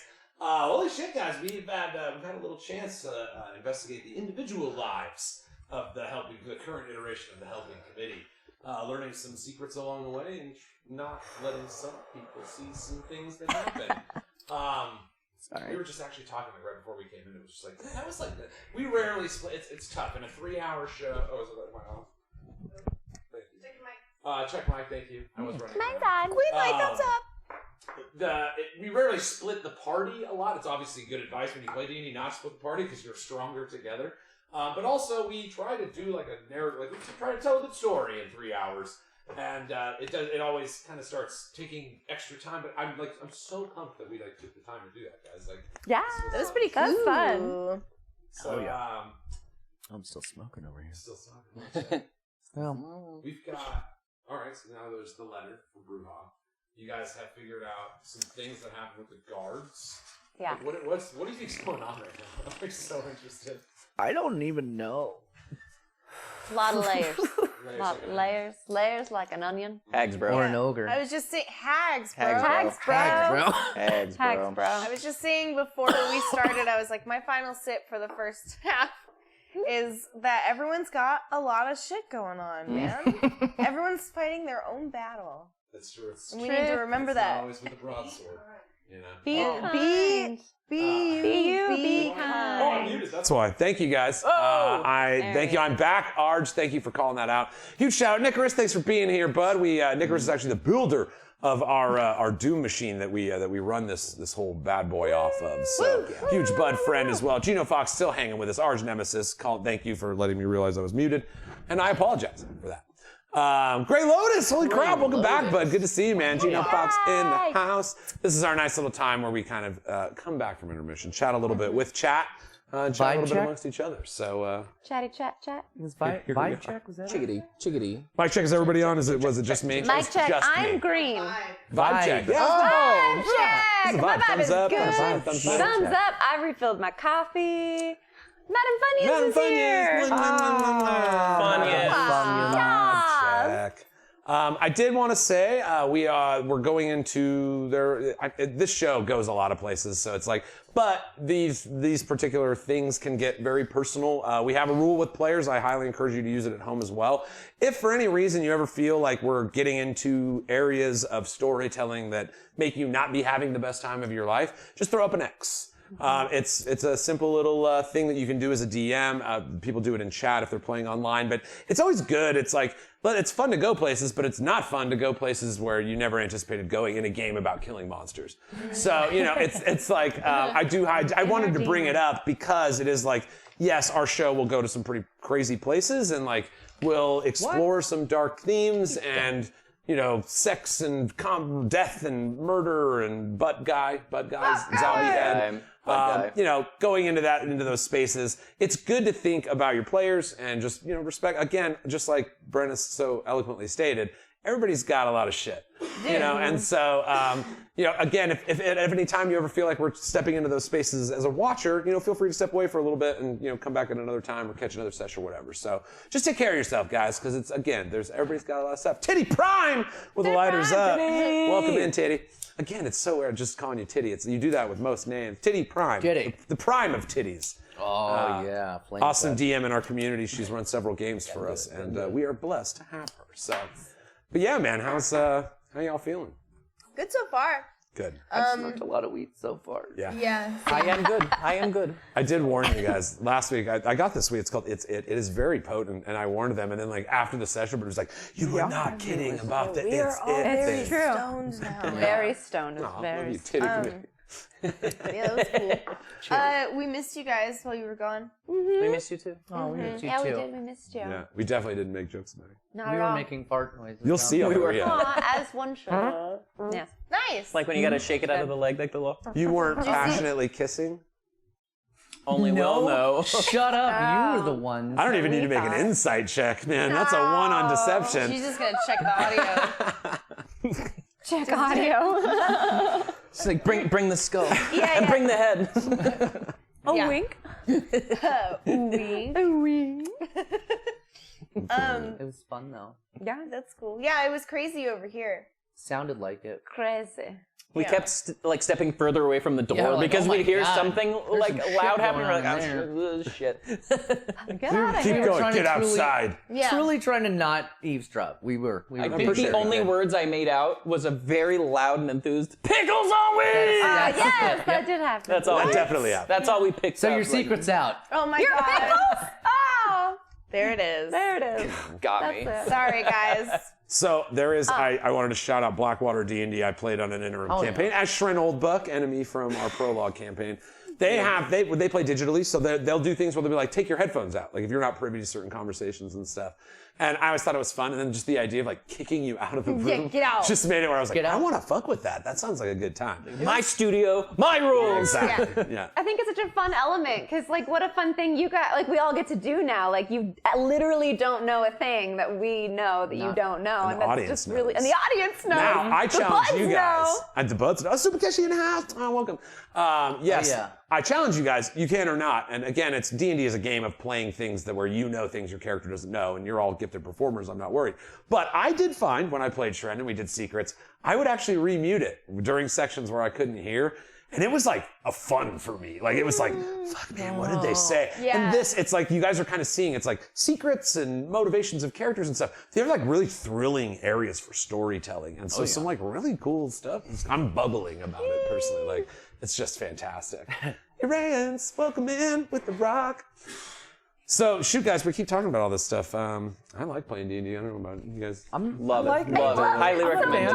I'm a fan. I'm a big fan. Would you guys then join me in jumping back in the... Oh. Got me. All right. I forgot to do the music part. Here we go. So, pickles on Wii. You know, your second day again laying lifeless on the thing. Yes. I get all of you a long rest. You'll all get all your spells and yes. abilities back. I just had a race. And so it is 3 days for sure. So yeah, That you was guys the thing I get was quite gonna an do when I actual got back rest. in here. Yeah, you went through a lot of stuff. So kudos on you for still having some resources. Currently, Pickles, you're kind of sitting. Oh, hold on, I have a fun thing for this. Maybe we do this. You hear there's musicians playing for me. Check out Steven's Gate. Let me see. Do I like this? You see Boxa like, wow, yet another day. Thanks to Drake. I'm going to say it in character. Thanks, Drake Star Dragon, for those 420 bits. PR Scorpio as well. All right, so he's like, Pickles. You're like, what was that? He's like, oh, yes, Pickles and PR Scorpio. Then he like looks back at you. Well, welcome back, Pickles. Hey, come here. Boxo has much to tell you.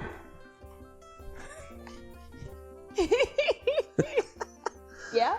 So, you wish to know what was going on in Sativan? We in Sativan. Sativan, yes. Well, let me tell you, I had heard whisperings that the gates would not open again, and sure enough, after the second year, they did not. If I recall, I met you just before the gates. Or was it just after? Wait, it was, well, that time is blurry now because of my time at the Feywild. Ah, yes, indeed. Wandered the road we did. We sure I did. had wondered what happened to you. Good to see you again. You see some salt kind of trickles off of him because he's a salt broker. So did you hear about any, like, why maybe it did not open? Like, if there was any troubles on the inside? Or... If I were those gates, I would not open either. The army of the Blight that spreads from the southern lands grows and reaches farther still. The Indicus Empire's standing army has retreated almost to the Sea of Trees. Sorry, I'm just... Okay, cool. The gate holds firm, however, Cool. seemingly keeping the Dark Legions at bay.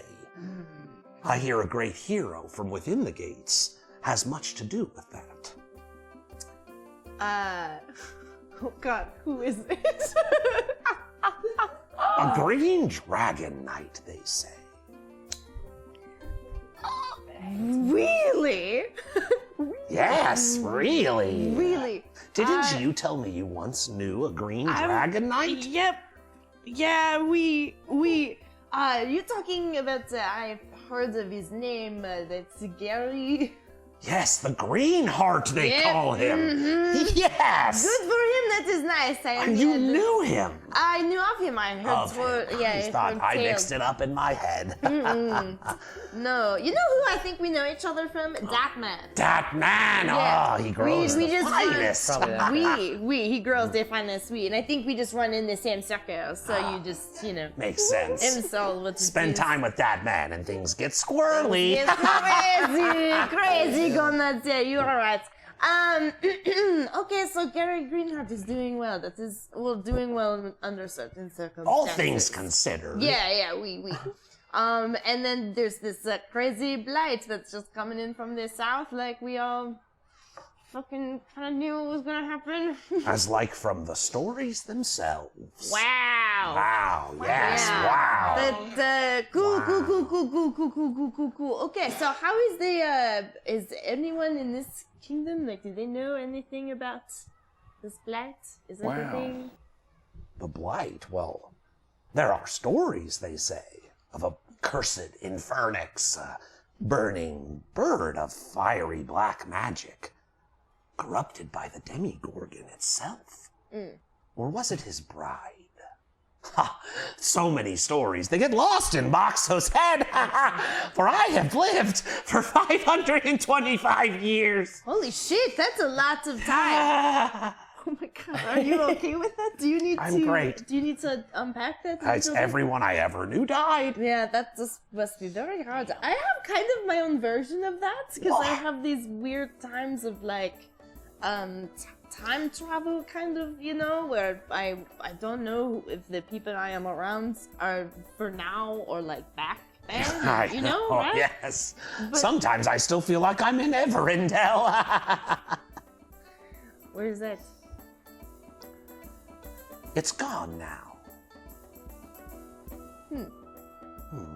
You see, he kind of looks around at the world around it. Something new was built in its place. Well, is there anything else that you have figured out to tell me? Is it, I think it best we appeal to the Indicus Empire. Their armies are much stronger than what is represented in the southern lands. Or perhaps even ask Mab herself. Surely this creeping darkness, the reason she gifted us with magic once again. Did you say hags? I'm just queens and hags I'm just so tired of it. Let me tell you, you think you're tired of it. Yeah. There was a hag before in that Everindell place. Oh yeah, who is that hag? Who's Auntie Agatha Frogward, don't get me started. She had a really creepy daughter, though. Oh yeah, who was that? Fucking yeah. Wait, how creepy? Wait, I have a question first. Yes. How creepy was she? Oh, she was so creepy. I heard a story that once her arms broke backwards and her eyes glue with primordial light, chasing some of the true heroes of Everindell, if you believe the stories. I feel like that story is pretty unremarkable, and I don't. I'm just gonna be honest with you. I do not care very much to hear more about that child. I have 76 stories I could tell you about That's that. interesting. Actually, There's it only about sounds 3 hours Prove it. apiece. Sounds You can find them on boring. youtube.com It sounds /Art Studios. All right, so Yeah. I want to. I'm very curious about how you feel about the next moves that this kingdom should take, because you are in and out of this bitch all the time, you know. I do walk the salt roads and keep them guarded from the Fae. And so you're saying that it would just benefit if we go talk to Queen Mab or whatever her freaking...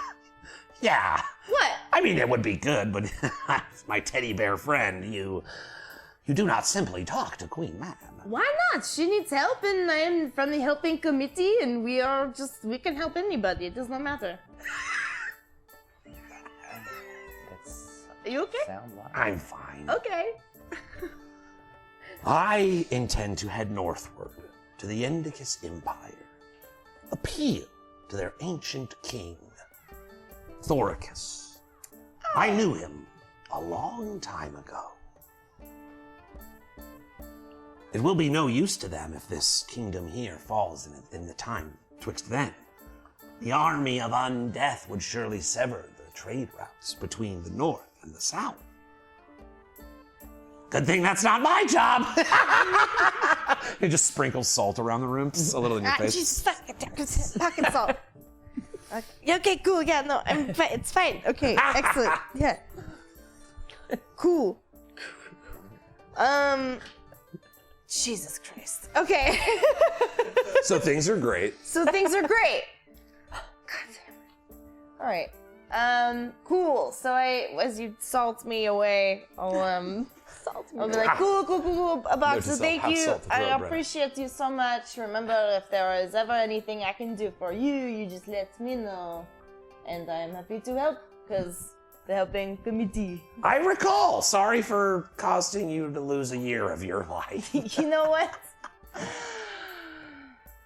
We're just gonna let that go under the bridge. Yeah, you both and I'm just kinda like, yeah, Life's a bitch. yeah, life's a bitch. Yeah, Shit. sometimes life's a bitch. He just like grabs a jar. Am I He's like, right? Yeah. Real glad we had this talk. Sometimes life is just a bitch. Shaking. Oh, Boxo. All right, so Pickles, you've obtained what information you could about what's going on in Sativan from Boxo. Oh, okay.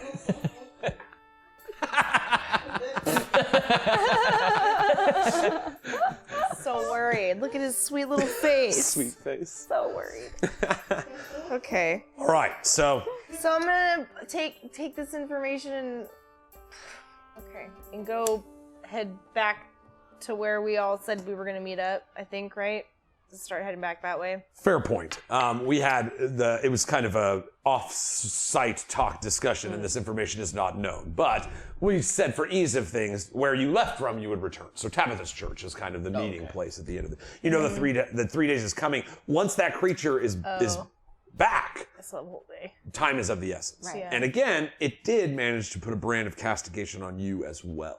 So the idea is it would also know where he is. I'm fine with that. I'm just imagining like someone just running from really far to like just I'm looking for John Connor. What the fuck is Connor. Sarah Connor. Sarah Connor. Do you know this boy? Dylan. Yeah. Just from like a faraway field, like. I'm sorry, that's my favorite scene in Monty Python. Yes, it's Monty that. Python. Where it's just like them like eating fruit, and it's just like Yeah. for like 3 shots, and then he just kills everybody. Yeah, Yep. sorry. That's what I'm imagining. It's just the slow chewing of the apple, though. Like not caring at all. Yeah. That's what I imagine. That and the chosen one. I'm coming. I'm Okay. chosen one.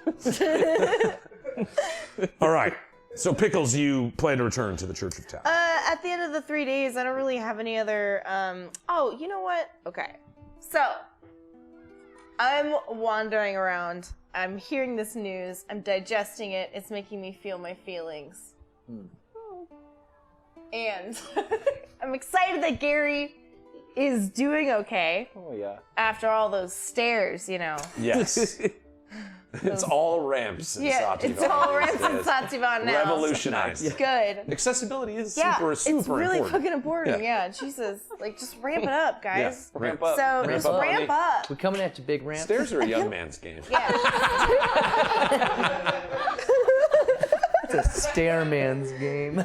So, yeah. Stairs. They're a young man. We just Yeah. created our ramp company. Ramp up. Ramp Ramp up. Stairs up. are a young man's game. Do you like Weed&d? Do you need a ramp? Ramp up. Branching out. Ramp it up. Ramping out. Okay. Yeah, you know what? I don't have anything else I need to do. The musician stops playing for Mead. Sorry, that's the name of the cue, and it makes me laugh. And the rain once again starts thundering in the sky, and you know look around. The smell again as the rain falls in the lands of the Kush kingdoms. The slope of the kingdom from Cordeaux and Salé and even Lumal all kind of drip down into the flowing streets of Poolpay, which I would not have made sound so much like poopy if I had known how you guys would have interacted with the city. Do you guys ever drive by, like, at night, golf courses when they're being watered and your, like, windows are down and you can just kind of smell, like, the sewage water that, like, they use to irrigate the golf course? Yeah. Never jump in the ponds in a golf course. Oh, yeah, of course. You'll get a staph infection and die. Yeah, no. So yeah, it's that feeling of like a hot summer night, but it's like the sprinklers are on and you can just smell the A nice shitty mist. It's It's all started to settle, but the Right. little raindrops are That's- mucking it all up that's again. what I imagine. Oh no. Yeah, Poopay. Poupée. It's so good. It's so good. It's so good. Do you have any gray poupée? No, I'm all out of gray. Oh. All right, so it sounds like poopy, and there's nothing we can do about it. So you know, you look around the streets, and you know, again, the terse standstill of powers that be. The people of Poolpay are okay as long as they're allowed control over their own streets. You know, and so they seemingly, you know, there are guys at the ready if say that standing army of stags starts marching in the gates.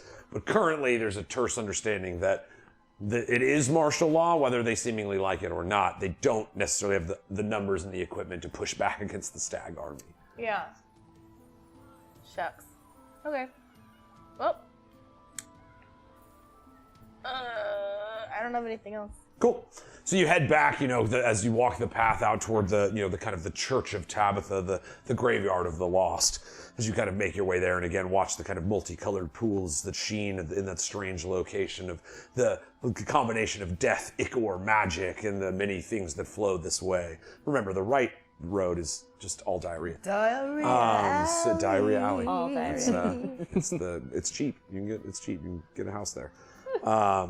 Even the musician playing for me has a little room there. And yeah, you start making your way down. At this same point, you know, Enra, you kind of start looking around the streets as this fat street merchant is, you know, looking at you, kind of wondering if you would like to eat any of this horrible passing what calls for food in front of him. You know, he kind of offers you any. Would you like anything to eat, sweetheart? Oh, it's one of those. What's the meat in it? Wouldn't I like to know? I think I found this over there. This was two things I found that I put together, wrapped in another thing that I had found. Wow. I think it was a bag. Okay. And then I put it in the oven. Well, you know, I commend you for your creativity. I'm a bit of a hors d'oeuvre. He uses the wrong term. You mean a horse duver? You are a bit of an hors horse. d'oeuvre, sir. You are. You know, I'm flattered, but I'm full. I already ate, but I just wanted to wander over and see what you were up to. Because I could tell there was a lot of creative magic happening over here. Yes, indeed. He looks up. Strange rain's about. Something's looming on the horizon. Oh yeah, any whispers in the streets? They sing. If you know how to listen to them. And he kind of nods at you and just goes back to his food. That's the sound. The Foley here. He just pulls great. up a bowl of mac and cheese. We're like, all right. Yeah. Oh.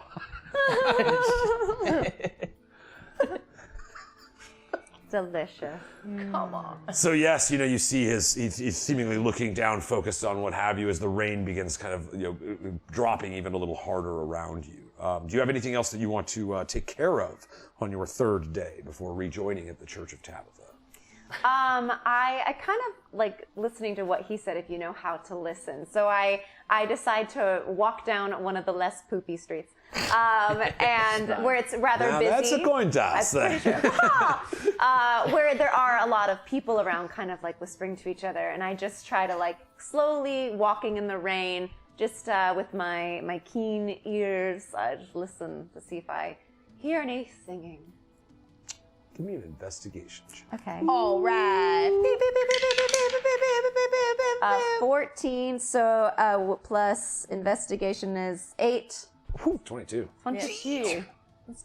That's 2-2.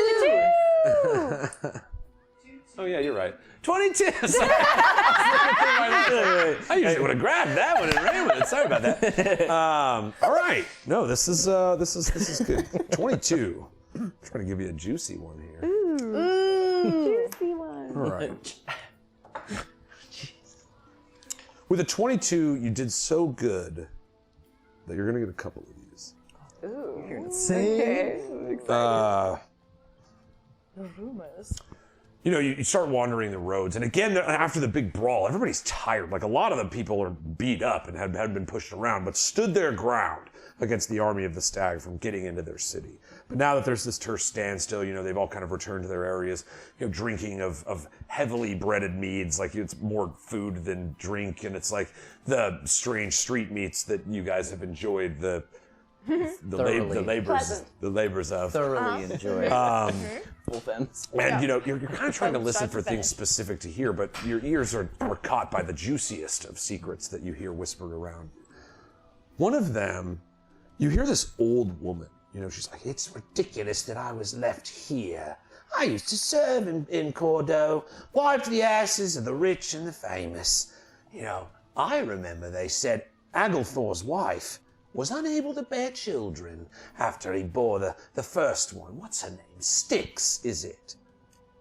Strangely, just after that, she showed up, pregnant. Her demeanor changing, and suddenly she was with child. The king never claimed that Davos was his. They say it's because he was mad, but I saw the look in his eye. I don't think he was sick. I think something happened with that queen. Now with your 22, because that's so good. Oh, all right. You hear the person this old woman is talking to. He's this old, obviously belabored worker. You know, his spine is bent over from just years and years of agony and work. You know, kind of like many of the people in Pool Pay. These are the people that carved the streets and keep the work that creates the city that these, you know, rather pompous rulers fight over trivial power of. You see, he's like, I remember that woman. You know, he's got a big bulbous nose and kind of gray hair that sticks over his eyes. His teeth are rotting away, and he grabs some strange crusts of bread that are soggy, and he just... Yeah. I always called her queen, or mother. But I was by the library one time. Prove it. I was stealing something. Yeah. No, I'm sorry. What'd you check I was out? over by the lawberry one. So you know he's lying. And I heard this weird little servant girl, all dolled up with a tulip. Called her. What was it? Kracia?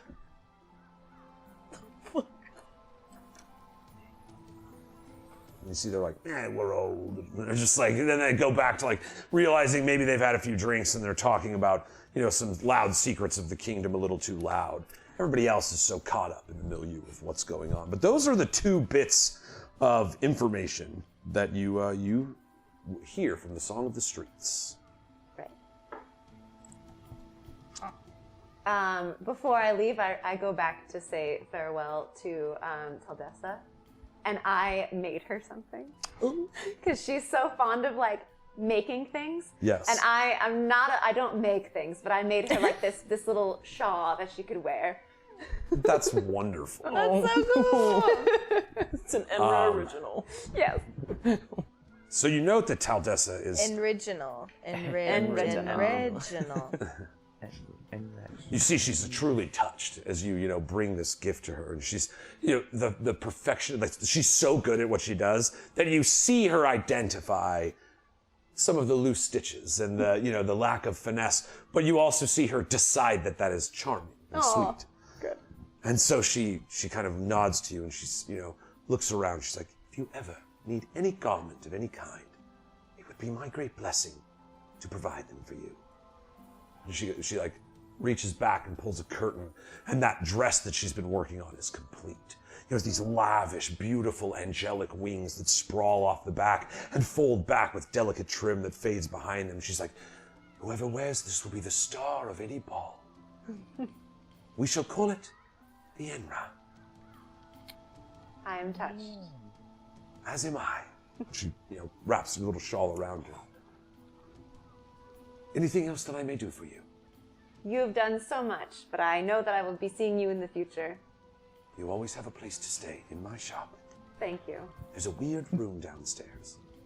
I've heard accents disappear. You heard that too? Okay. I did. All right, we need to talk to Matt. And then I head to our meeting location. All right. So, we go back, we're going to rejoin Lucian. It's the third day. You went over meticulously what they had done. And so you find that your basically entrance rituals for them have to begin first by stripping away some of the effects, like their souls being bound together. That's a little outside of your wheelhouse. Right. But these affectations of their body, these strange corruptions created by these strange rituals that they didn't quite know what they were doing, you can refine, and then which will basically allow them to be an empty vessel by which to lead in the direction you want. They will still retain the qualities of the Restless Watch. They will not sleep. They will be able to enter the Unresting Willows without detection. And so as you have at your disposal these 5 guys, again, regardless, according to Elios, of whether you say yes or no. That is weighing heavily on your mind as you ride in the carriage. The same gray-haired elven man riding the carriage, making it the quickest possible route to get there. And as you pull in front of this feast hall once more, you see Elios Broussard standing there, leaning on a golden sword that's just, you could never use it in battle. It's just like pure flash. That's for and show. Leaning on it in the doorway by some of the great columns of the Greco-Roman buildings that are around.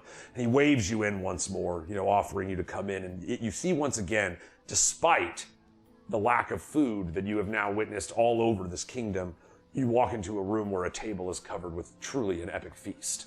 Wow. And so there is a moment of the strong smell of food rather than that of piss and shit in Poupée, but the breath of warm bread, candied out, not candied, sugar plums, boiling in a pot nearby, and just the smell of like, man, these guys got it good. Right. And Elios is no fool and uses that, chose this setting for a reason. But he offers you the chair across from him. Okay, I guess I'll sit here, since I'm already sitting here. Wolf of Love. Oh, wow. I like the translation. Yeah, thanks. I find there is not enough love in war. I find many things beautiful. Many things. Killing. Undeath. Nightmares and weakness. I do not see beauty in these things. Do you? Not so much. So we are not so different after all. Yeah. We're not, I guess. I don't have a personal chef, but nice spread, by the way. We live privileged lives. The leaders of men. But we must bear the weight of their souls on our shoulders forever and ever and ever. I think you understand. Oh, yeah. Absolutely, What would you have us do with this food? Ghost Slayer? Do you not wish to eat it? Oh, man, yeah, I'm gonna get a plate for sure. What would you have us do with the rest? I don't know. My guys are hungry. They've been, paint a fence, lay the tile, Feed wash your my men. car. So he snaps his finger and that elf walks in and a couple other servants nearby start gathering up food to put on the carriage to bring back to the training grounds. But look, there is still so much more. What would you do with it then? I don't know. Like, start a buffet down the way. For the people in the street. Why not? What about the people in the street next to that? When they get jealous that they have food and they do not, do you think they will blame us? Or will they blame that street and those people? Oh, I see. Okay. I see what you're doing. Math. I'm not a math guy. You are a funny man, Lucian. Wow. Most people would strongly disagree.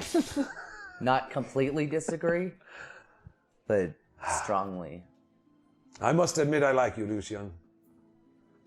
Thank you. I am inspired by you being the last of a thing. It is strange, though. If there is only one thing left, if it is lost, everything goes. Well, that's pretty true. Yeah. I have thought of your offer. Me too. I'm but of yours, not of mine. You knew that. We had, yeah. Sorry. Yes. I think it best that we take the training of us with the devotion of the Ghost Slayers. Let these 5 be a test. See if we are even capable of aspiring to such Oh, beauty. come on. That's weird. Yeah, no, I'm good with that. That's a good deal. So he looks down at a piece of paper and he's like, and I see you wish to keep the carriage. Yeah, that thing is choice. You have an eye for the best of things. I had a carriage just like that before. It was really nice. I lost it in a game of cards, so. Oh my god. I just like to take yours if that's fine. Oh my god. You play cards. Oh. Not as much. I spot you as a spliff man, no? Oh no. Oh gosh. Huh? I Don't give in. played before. Let us play a game. Oh my god. Oh shit. All right. I don't have anything else other than this, so we're both gonna roll this giant dice to. Let's just see straight up roll versus roll. Oh my god. We're gonna have to roll it back here, right? Yeah. We're gonna have to. Yeah. You gotta do have it. room I'm gonna to go off the Do it. wall. Do it. Going I'm off gonna do the a wall. wall. Here we go. Whoa. Oh, you did!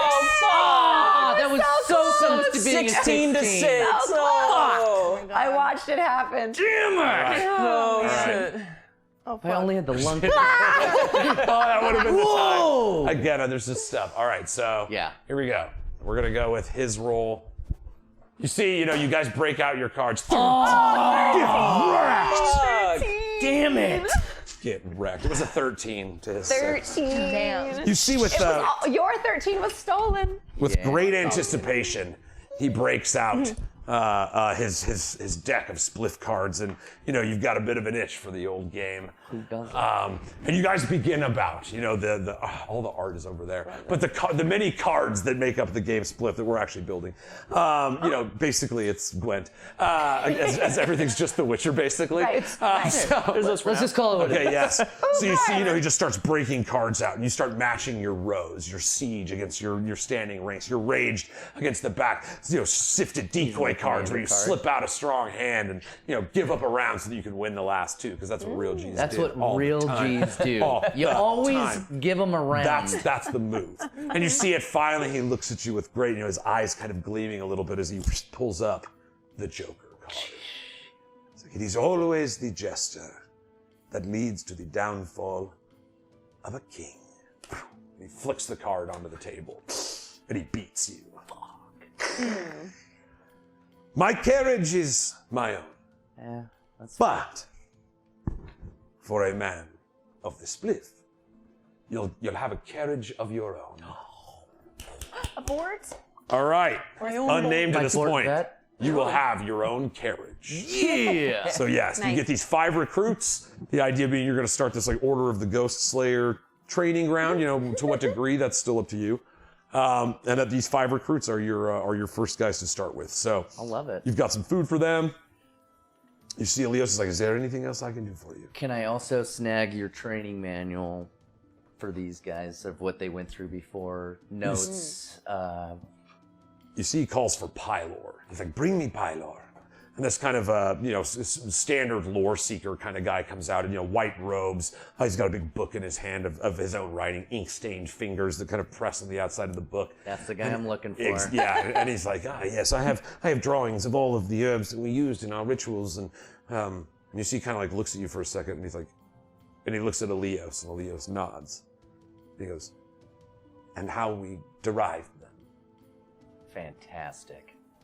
So, it's like you're just that moment you're like, okay, yeah, they did use our stuff. Right.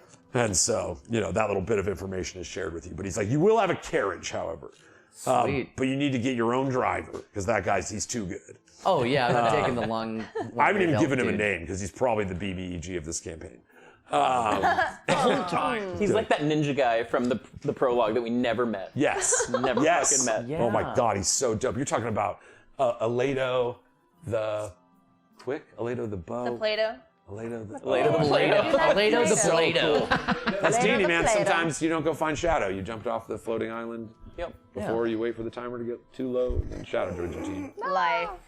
Life. What, Final Fantasy 3 references? All right. So cool. Anything else? Again, Elios is like, if there's any like equipment and stuff, they do have like their, what is the word I'm looking for? Quartermaster. I was gonna say quartermaster. He's like, I can smith, request, weapons or armor for your men. I can set them up with whatever will lead us to victory and whatever is to come.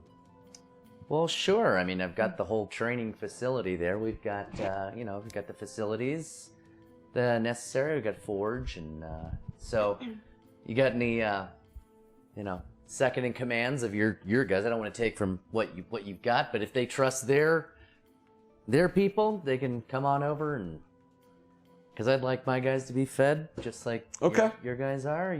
Kind of a shared experience, and then we can play nice. The stag stands next to many majestic beasts in the forest.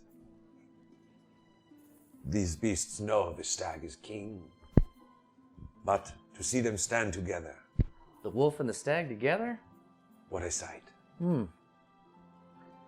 What a sight indeed. He offers you see the elf at the door, opens the door, and is like, I believe you said you had business to attend to today. You nailed it. Yep. So thanks for all of this. I hope to see do I you get what's this guy's name? Polonius or You get Pylor. Pylor? Yes. Sorry, Pylor. I almost thought it said pylon. I was like, He's coming. He's coming with us. Yes, Pylor's okay. He's Great. like, he will help you kind of understand what they Great. actually. I just want to make sure he's coming with. So Pylor, just grab that ham and come with me. Everyone take a ham. You take a ham. People You love take a ham. ham. So you still get a ride in his carriage until he drops you off at pool pay, whenever. And then my new carriage is getting dropped off to me. And then the new carriage is coming. So yeah. You see the quartermaster and Pylor, they both go off in one carriage and head over. You see a couple of the quartermaster's men start saying to delegate food rations as well to where you are, and to declare that do we have a name for it? What? Oh no, not yet. I guess Okay. I got to come up with that. Huh? Yeah. So he's like, what of a name for this new tomorrow? Well, we're not going to call it New Tomorrow. Nude. Omorrow. New tomorrow. Tomorrow. New tomorrow. That's like a spell. New tomorrow. Hey, my heart. The next day. Yeah, I mean, we'll work on a name, right? Yeah, we can table that. We'll table. You have until, the next time you come back to it, where you'll be like, you lay eyes on, and then I'll go. Oh, you mean tonight? And not tonight, no. Oh, okay. But I'll go. And then I'll It's say it. it's And then contained. God, are at you that okay? point, I know it's confusing because of the last thing. That's Right. when you'll say, Exactly. yes. All right. We all. Whatever the thing is. Good answer. Good answer. Yes. Good It was answer. perfect. Wow, in that its was very simplicity. family. Computer. Yeah. Newt Amara. Tomorrow. Tomorrow. All right. So sweet. You are returned in the gilded carriage of Elios Broussard. the elf driver once more returns you to the streets of Poolpay. You see the soldiers are all kind of like, oh man, again, like the fact that you're a ghost slayer, you have like the crest of the ghost slayer on. It's like, wait, is that guy like legit? Or, oh man, I wonder if, it's still kind of believed that like either you're faking it or you're not actually one. And so, the guards kind of pull back. The people of Poolpay kind of look at you strangely as you get out of this carriage and start walking through, but like none of them are going to mess with you. Right, it's like I'm surrounded by a bunch of their guards. I'm like, yeah. That would be a real bad time to start some And shit. they have seen you coming and going and buying sandwiches.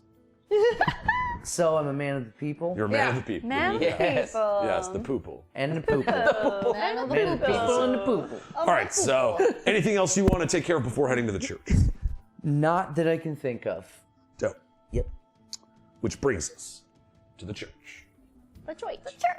All right, so Mark, there's a little bit of no. D&D to... Sorry, because I remembered church and then our game. Whatever. Just our history.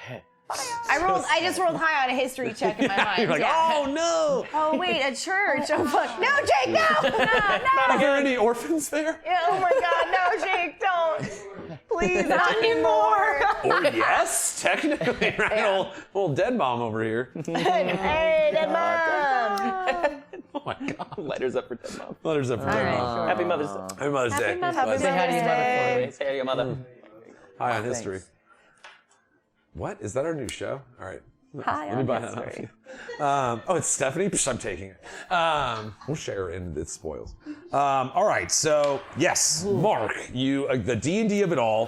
When last we left you, you had found this strange letter from this Brujah. You've heard tell of Auntie Brujah, the strange hag in the woods. And you were looking at the spell book, so just hard D&D of it all. What spells did you transcribe any over? Yes. So I went with Speak with Dead, which is just kind of fitting after everything we've just done. Yeah. And Life Transference. Speak with Dead, and I'm gonna do it here. It's funny because I was going to add Blight, but I think I'll hold off. Resource-wise, it's like we still kind of have a lot to do. So. it's interesting too because it's like pulling the good card after in Cards Against Humanity, like with being able to speak with the dead. You're like, oh, this would have been perfect for that one. Like you can't be afraid anymore. You can't fall anymore. Speak with dead. Speak with dead. Sure, Sir Dimmitt. Hello? Hello. This is Jab. He's playing his game. He's playing his game right now. He's busy. Keeps drinking blood. But that's like a common theme that keeps happening. We keep getting a thing after we needed the thing. Like I got the spider shoes, and then you got something that like helped with. It keeps happening. That to is, all of us. I'm telling you, as I've played D&D for so long now, 30 almost years or something. Prove it. Oh God, time's a son of a bitch. But yeah, 3 decades of this game, and I can tell it's like there's a weird magic to this game that happened. It's like you rolled that randomly on a 1d100 like magic random generator. Like that stuff just happens in D&D, and that's why I love it so much. I love it. So yes, Right. dope, awesome. So Magic you is transcribe real. those spells Magic over. is real. Magic is real, and France is not. France. France what? is not, but magic What France? is. Yes, clearly. So, Mark, you transcribed those. We'll say that was the end of your second day. Basically that time with those spells, and then it brings you to day 3. So, what do as you wake in the morning and Tabitha's body still lies on the bed nearest you, strangely nearest you, and you've now buried the heads, and it's just the two of you in the room. The fixed arcane sigils that are painted on the ground, almost like your last offering that revealed this strange magical gift to you. The morning air, somewhat moist still from the rain, but now that the flowing rivers of Poolpay are starting to fill, the gusts of just tremendous stench start wafting in. But it's kind of nice, in this room. It's the right kind of stank.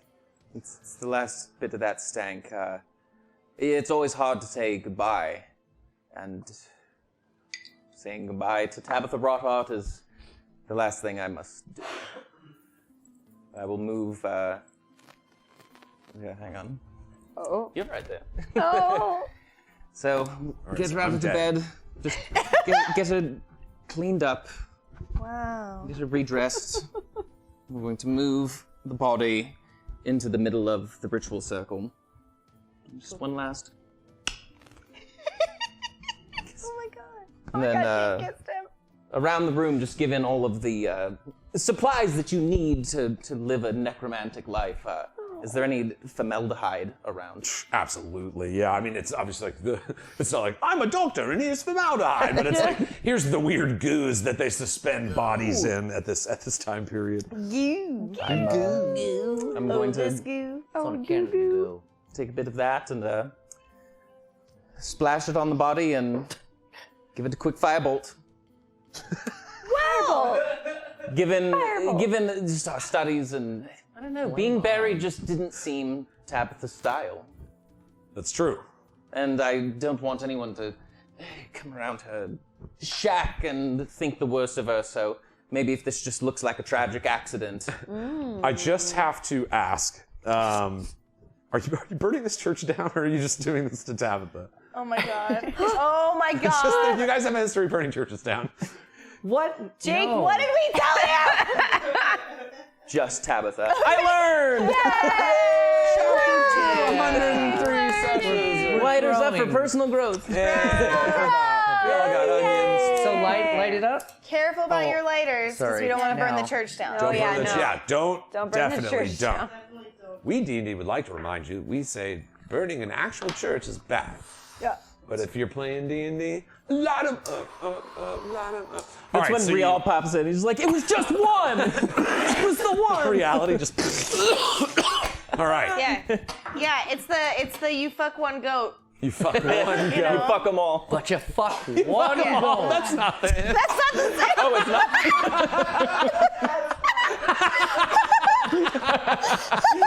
There he is. There it is. The old church burner. Oh my god. Oh my god, Oh, back amazing. to reality. Oh my god. Oh my gosh, the two of them together. They make a beautiful couple. He's the carriage driver. Mind blown. I will get the carriage there on time every time. All right, he's not The I quiet, promise. like Hawkeye retirement life. I promise it's not. The urge is there, but I promise it's not.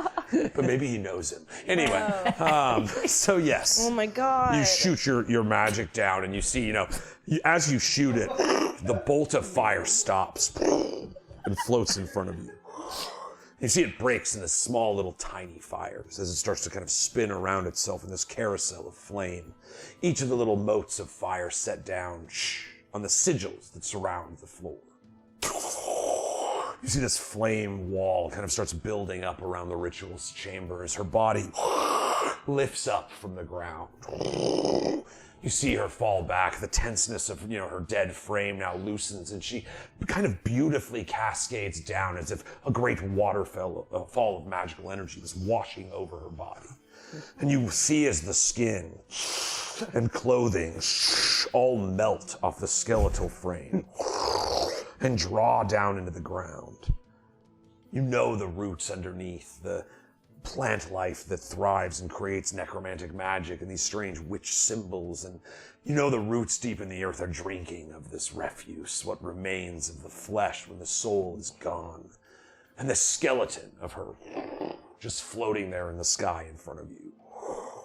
Each ritual ping, the fires all go out, save one. The fire that's holding her skeleton in the air in front of you.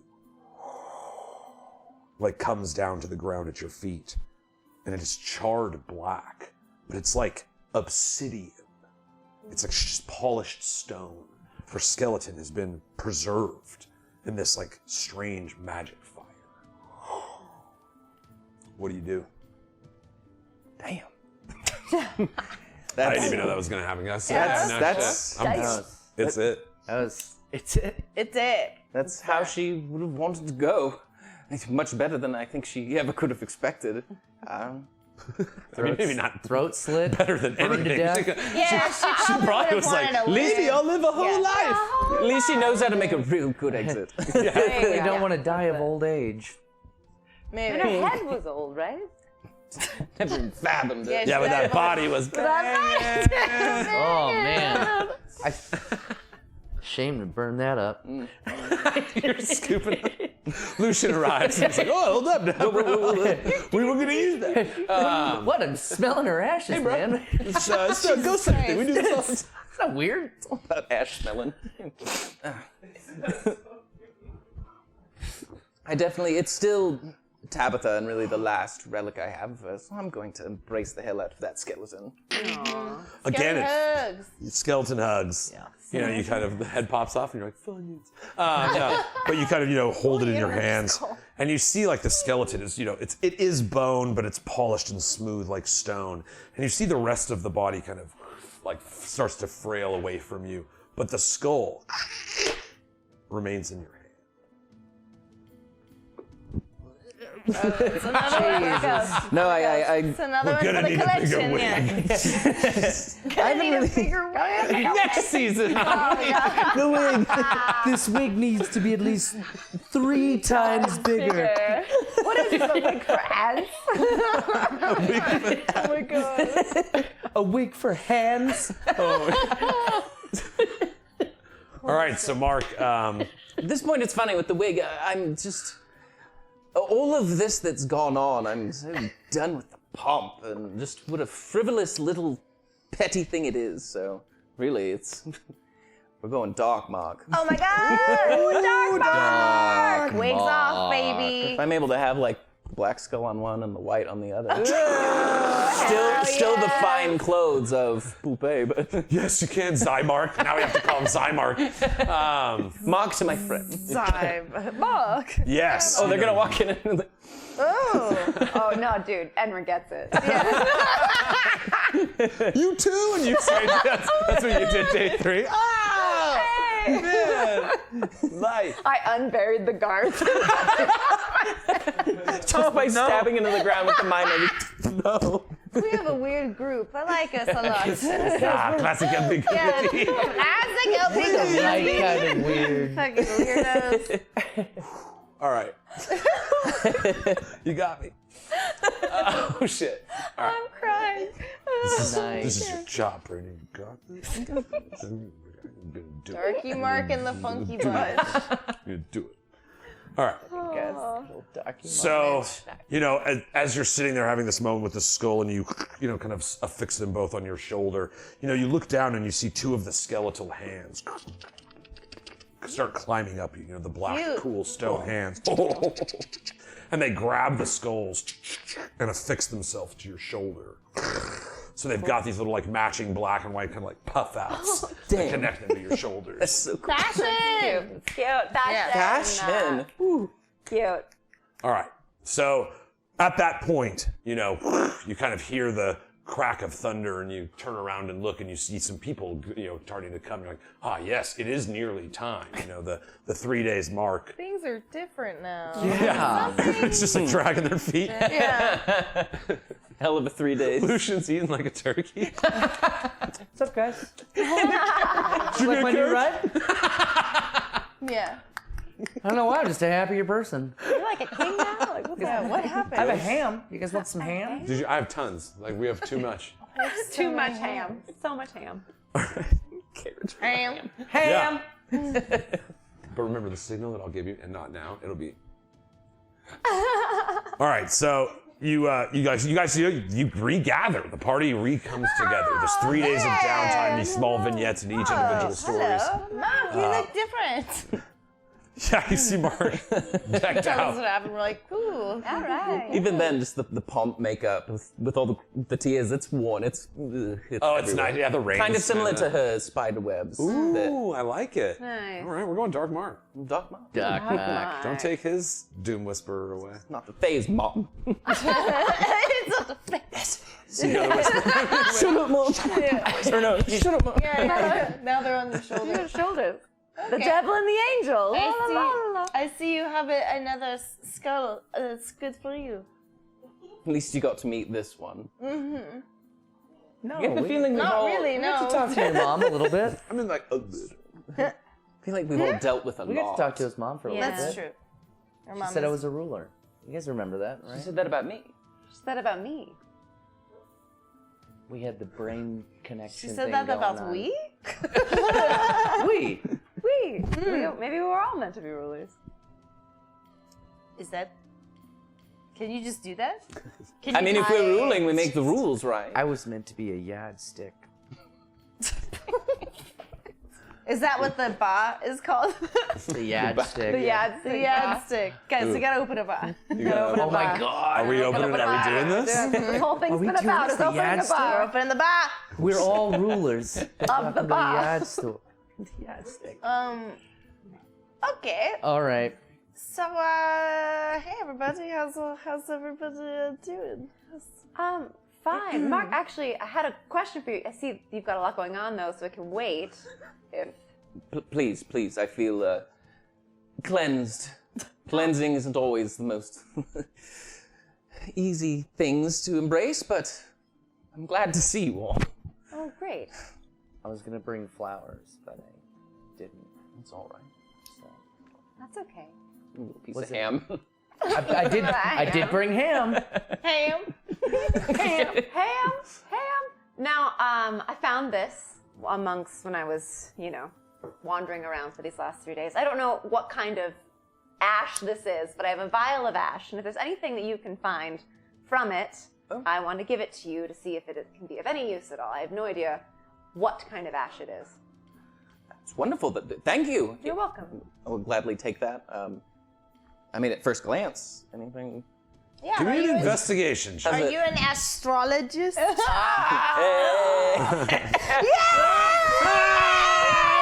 Brother Bulger, retired celebrity. That's how you do it, ladies and gentlemen. 100 seasons. Mark, 100 seasons. We're coming back,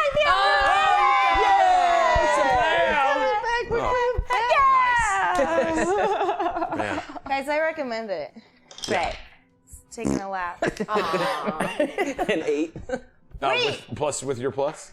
Okay. Wait, he gets to because Oh! he gets to redo it. Inspiration, reroll. You get advantage on this. You see Pickles goes, no, not yet. That's my bad. Oh, we got a nat 1. That's with advantage? That's with advantage. No, with advantage, it's an 11. I'm still gonna shit crit that. 'cause Yeah, it's let's hilarious. always Like, damn. Thanks, Brenna. Yay, Brenna. And I helped. Jake and Bake.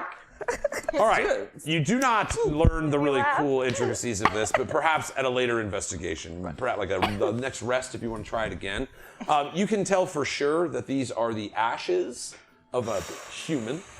Just from your time, trust me, you've tested the differences, and it appears to be two different sources. Ooh. Again, you're a necromancer. You're a little Sherlock with your super genius. So you notice those details in the ash. Human, but 2 different sources.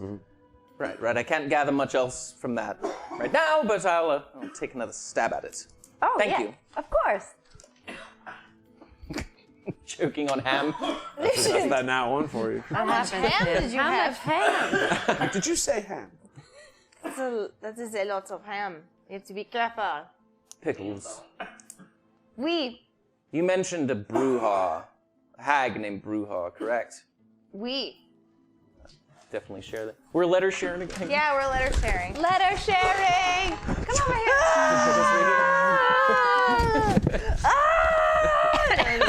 Stab. God. Oh, that's how you spell Tabitha.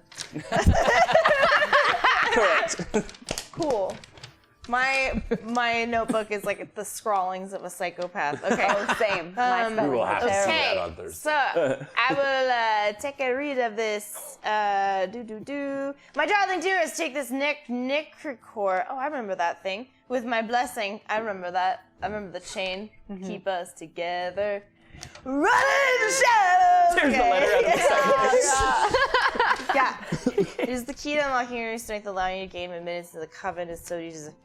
So, did you know anything about this egg before? Because, like, why would your friends, lover, mom, why would they speak out and reach out to your friend, to Bruja? Apparently she was interested in this coven, but other than the childhood tales of hags, I didn't think much of Bruja. I knew Like, what nothing is of the this. coven that they are talking about? It's the Hag's Coven. And who are they hagging about for? They say the one true queen. Queen Mab's the ruler now. Mm-hmm. But that's not the one true queen to them. The sister? Yeah. But there hasn't been any, tale of her sister in 500 years? forever, yeah. And they're clearly keeping very quiet about it now. Even the letters flip when you touch them. So you remember in this moment, one of the things that you had sent MASH, one of the information sources, was kind of to investigate some of the historical things that tie to these strange events that are occurring around you. Tales of the Infernix and, I always say his name wrong. Ebrix. Yes, whose bracelet you're now wearing from, over 100 years ago now. And so, Mark, you have a photographic memory. And so as you kind of remember the what you know of the stories that were, again, they're like ancient stories. So it's like where you would kind of know some Greek myths, but not all of the intricacies of all of them. It was similar to you. Like, this wasn't something that they were trying to teach you. But again, you have keen mind. And so you're like, DM. So Take that. You remember the last mention of Mab having a sister. Her name was Titania. And there are even rumors that, in a more beautiful Fey universe, Titania was the good sister. And so somehow, through the events that seemingly occurred at the Episteme Arcanis, over 100 years ago, where the strange rumor or myth of this black burning infernix, the opposite of a phoenix, spreading this evil energy that would conquer the land, as these realities of how absurd this story sounded to you as a child and how you would assume as an older man they would seem more absurd. But the world that you exist in, it's like, oh no, maybe this was a little bit more than myth. Mm-hmm. And you kind of start remembering that moment that you had with the flash and the ghost hand in the chamber of the dead king Arathenis Aglthor when the book opened. And as in your mind that book opens and the pages hit the ground, Lucian, you feel this punch in your chest. You look down at the emblazoned mark on you, which is, as you described, a burning black middle finger burnt into your chest. You see the magics start churning on the sign in front of you. And just like the rune of castigation that's been set in your own chest starts to activate, so too does the necrocore's as it materializes in the point that Castedran was killed. You see the book open, the ghost finger pointing down toward the ground, the picture of the bloodhound sepulcher, deep in the unresting willows. And that's where we're gonna pick it up next time, guys. I knew it was coming. I tried not to get my hopes up. I tried not to get my hopes up. Fine. Damn. Fine. Fuck, man, that's not cool. Unkool-Aid, man. Uncool. So yeah, you guys got some things you can choose. You can go to Talk to Mash, but time is of the essence, and there are things that now know where he is at the very least. Oh my gosh. But the time has come, dead. 3 days have passed, and the ping has finally landed. The Bloodhound Sepulcher is where Castedran, a member of it, has fallen. All right, here we go. His name was supposed to be Castidian, but I chicken scratched it. And I like Castidian so much better. Can I just have him be Castidian? Castidian. Can it be First name, Castidian? last name thing. I hate Castidian. Yeah, his name's Castidian Castidian Castedran. Castedran. Dope. I love it. Boom, yeah. retcon. Thanks, guys. You're the best. Thank you guys, buds, for hanging with us. Hunting the Boojum. We see you guys out there. Arj, Dungeon Witch, Oh, you mean old Steph, Cass? PR Scorpio, Yeah. just hanging with us, doing this Cassidy, fucking Cass. crazy thing. Biggest shout out to the fucking greatest cast in the world. I love these human beings so much. Telling a story with you guys is it's the greatest fucking thing. This is so fucking fun. Huge shout out to our studio team, Sean and Tom and Steffi. Fucking Love you holding guys. it down. Thanks for the Greatest high community in fives. the world, guys. We're coming up on our 3-year anniversary. It's coming on 4/20. So we have kind of talked a little bit about what we want to do that day. And I think rather than, again, it was just the burden of schedules and stuff, I just want to celebrate it with us and with you guys. We're probably going to do a stream at 4 o'clock Pacific Standard. We'll start it up around 4. People can come and hang out. Obviously, we'll light up at 420. We did launch this show 3 years ago at 420 on 420. Yes. And so we will definitely do a big lighters up for that. We'll probably hang for a bit, maybe watch some old clips from like really old episodes and like watch this crazy thing that's kind of happened. I did some of our little clip montages and stuff. We'll probably throw those up and just kind of have a good time chilling here at the table, chilling with the buds. We have talked about naming this table. We will be doing that on 420. And also, I think it's something cool. Anybody who comes to our 420 Twitch stream between, like I said, probably 4 and maybe like 6 or something like that. If you're there and you're in, we'll write your Twitch name on our table. Yeah, and so you will forever be a piece of whatever Immortalized. fucking journey this table takes us on moving forward. So, guys, I'm super pumped. This was fucking kick-ass D&D. You guys are amazing. We fucking love you guys. We love this project. We love creating things. You should create things and hang out with your friends and do cool shit. Yeah, bitch. Yeah. It's fun. Yeah. Do it. Brenna Folger, One more time. And remember, you can. Wait! You can. It's almost Jake's birthday. Oh shit! Yeah, Jake's shoot. birthday is on the 22nd. Jake's birthday. Jake's birthday. I know. I'm just making. I think sure. it's your birthday before the next actual episode too. I know, but I wanted to give you a little bit of time, my brethren. I don't want it. There are so many birthdays coming up. So many Yeah, birthdays. free. Exciting. Everybody's parents got busy at the end of summertime. Yeah, brother. Yeah. Like, makes me feel fine. Then your parents Not mine. bang, and you gotta think about But Not mine. they were in Guam. It's fucking summertime all the time. all the time.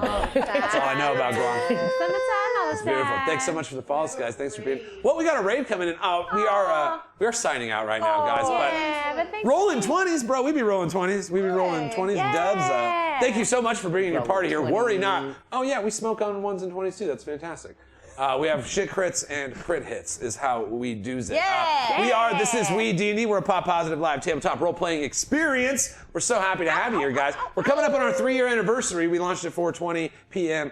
on 420 3 years ago. And so our 3-year anniversary smoke out enjoyable celebration time of just kind of reflecting on all the stuff that we've done will be this Thursday, this 420. We summon. We do hit it. Let's just do it right now. Ladders up, guys. Yeah. Let's do it. Raid. Thanks so much for coming in, guys. We super appreciate you guys. We do carry on the love. Worry not. We will be raiding out, so make sure that you hang around with us. We are coming in on our 3-year anniversary, guys. 4 o'clock. We'll start the stream on 4:20, and we'll celebrate 3 years of WeeDnD. I love you guys. I love you, buds. Thank you so much for everything you do. Make something, play D&D with your friends. We do have us a little ritual we like to do around here. Maybe you heard about it, maybe you haven't. We like to take a lighter, like this electric orange one here. Make sure we're not gonna light any of our friends, family, or household pets on fire and go. Lighters up. Ooh, thanks for playing D&D with us, guys. What a fucking rush this was. Check out all our old stuff at youtube.com/ArtArtStudios, and we'll see y'all in 2 days. So many birthdays. The show, Brenna, me. Ha